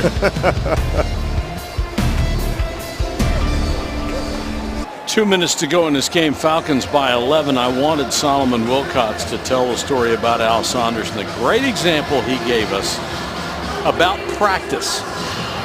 Well, he talks about the more you do something, the better you get. He talked about all these young players that he has, and he had me try to write with my name with my left hand. I'm a natural right-hand writer. He said, now do this with your left hand. He said, see, it's like learning a new language. He said, now, if I give you time to practice that, you're going to get better at it over time. He said, but that's what we have with some of these young players. And he is just a wonderful, marvelous teacher at helping players, and even you and I, to understand the process of what's required in terms of development. And he had 5 things in terms of his teaching tools. Know what to do, how to do it. You have to have the effort and energy to do it. And then you have to do it every time. Talked about consistency. And then lastly, you have to do it better than others, because that's what adds your value to the team. And it was just, I think, fabulous in terms of us sitting there and talking with him and learning some of the teaching techniques that he's working with these receivers. And he refers to himself more as a teacher than he does as a coach, which I think every coach ought to do, because in the end, that's what he needs to do as a coach, is teach guys what he wants to do, how to do it. And they're very lucky to have Al Saunders on the staff. And Hugh Jackson said, I know how good he is. That's why I went after him to get him on this staff. He's very good. He's one of the best. He learned from some of the best football minds this game has seen. Guys like Bill Walsh, guys like Don Coryell. Those are two distinct different systems that were so highly effective that revolutionized the NFL. One's a more vertical stretch. West Coast system, more horizontal stretch. He said in Hugh Jackson's system here, it's a little bit of both. Falcons able to run out the clock here. And the Browns will suffer their second preseason defeat. But certainly in the first half, they showed some things that are going to make Cleveland Browns fans much, much happier than they were a week ago. And when there is hope on the horizon, it is a good thing. Oh, when they had the starters in there, they were in control of the game. Still some things they need to clean up, but offensively, they looked good. Remember, their big guns aren't in, okay? Coleman's not in. Andrew Hawkins not in. Obviously, this guy is becoming one of their big guns. Boy, is Terrell Pryor. What he has shown so far, I mean, look at the size of him. Julio Jones, a big guy. And look and Terrell Pryor's bigger. It was Hugh Jackson that suggested that when he was in Cincinnati, he was a backup quarterback and wasn't going to beat out A.J. McCarron. He says, I think you should change positions. He went back home. They released him, went back home. And, you know, the Cleveland Browns gave him a shot last year. And now Hugh Jackson has arrived. You changed the position, talked about him playing receiver. And quickly he has blossomed into one that I think is going to be a threat in the 2016 season. I'll be honest with you, watching him last year at either training camp, practice, in preseason games, what little he played, I never thought it was going to work. But even the coaches last year were insistent that if they stuck with it, you were going to find a jewel at the end of the rainbow, and they were right. But sometimes isn't it about being planted in the right garden and having the right coaches and teachers tend to your growth and development? You know, he was with Cleveland last year, and he wasn't quite healthy. But now a new change, a new culture, a coach like Hugh Jackson who's used to developing and instilling confidence in players, and then a guy like Al Saunders who's a guru at teaching wide receivers that we've already talked about.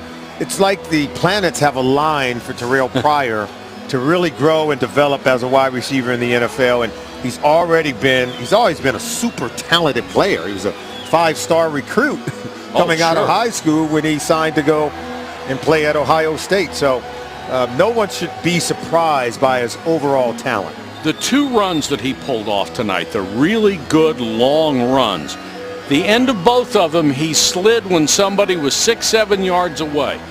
Something they tried to get him to do in Washington, and he refused. One thing, he couldn't slide. He didn't know how to slide, but he refused to do it anyway. He did not want to give up on plays that eventually led to him getting hurt. He's obviously learned that lesson. Well, Robert has certainly learned, I think, from Hugh Jackson. He understands this is an opportunity to resuscitate his career, experience and rebirth, so to speak. And there's no better place to do it. He knows that playing for Hugh Jackson, he gets to be a good player and maybe can become a great player at the quarterback position. And how about the catch by Barnidge? We saw the speed of Terrell Pryor, and then Barnidge with those glue-like fingertips. He caught the back end of the ball, Mike, on that 29-yard catch and run. I thought the ball was going to be overthrown, but it was a great touch on the pass by Robert. And then Barnidge did show us some speed that maybe we didn't think he had, because he was able to not only get it, he ran away from coverage and got into the end zone. So there's some talent here in Cleveland. It's going to be interesting to see how they come together as a football team and are able to compete on Sunday in football games. Well, I don't think we should be surprised at anything Barnidge does. If we think back to last year, the catch he made during the regular season between his knees and then rolled over in the end zone. Incredible. If he's going to catch that one, anything's up for grabs. Yeah, that means, we shouldn't be surprised, right? Exactly. Final was 24-13, and let's get down to the field with Andy. All right, thanks. Joined by RG3. Boy, we talked last week. You were kind of worried about some things here and there, but this week things look really good. Yeah, I think we came out. Our operation was great. We hit some down the field throws, made some plays happen, gave people something to be excited about.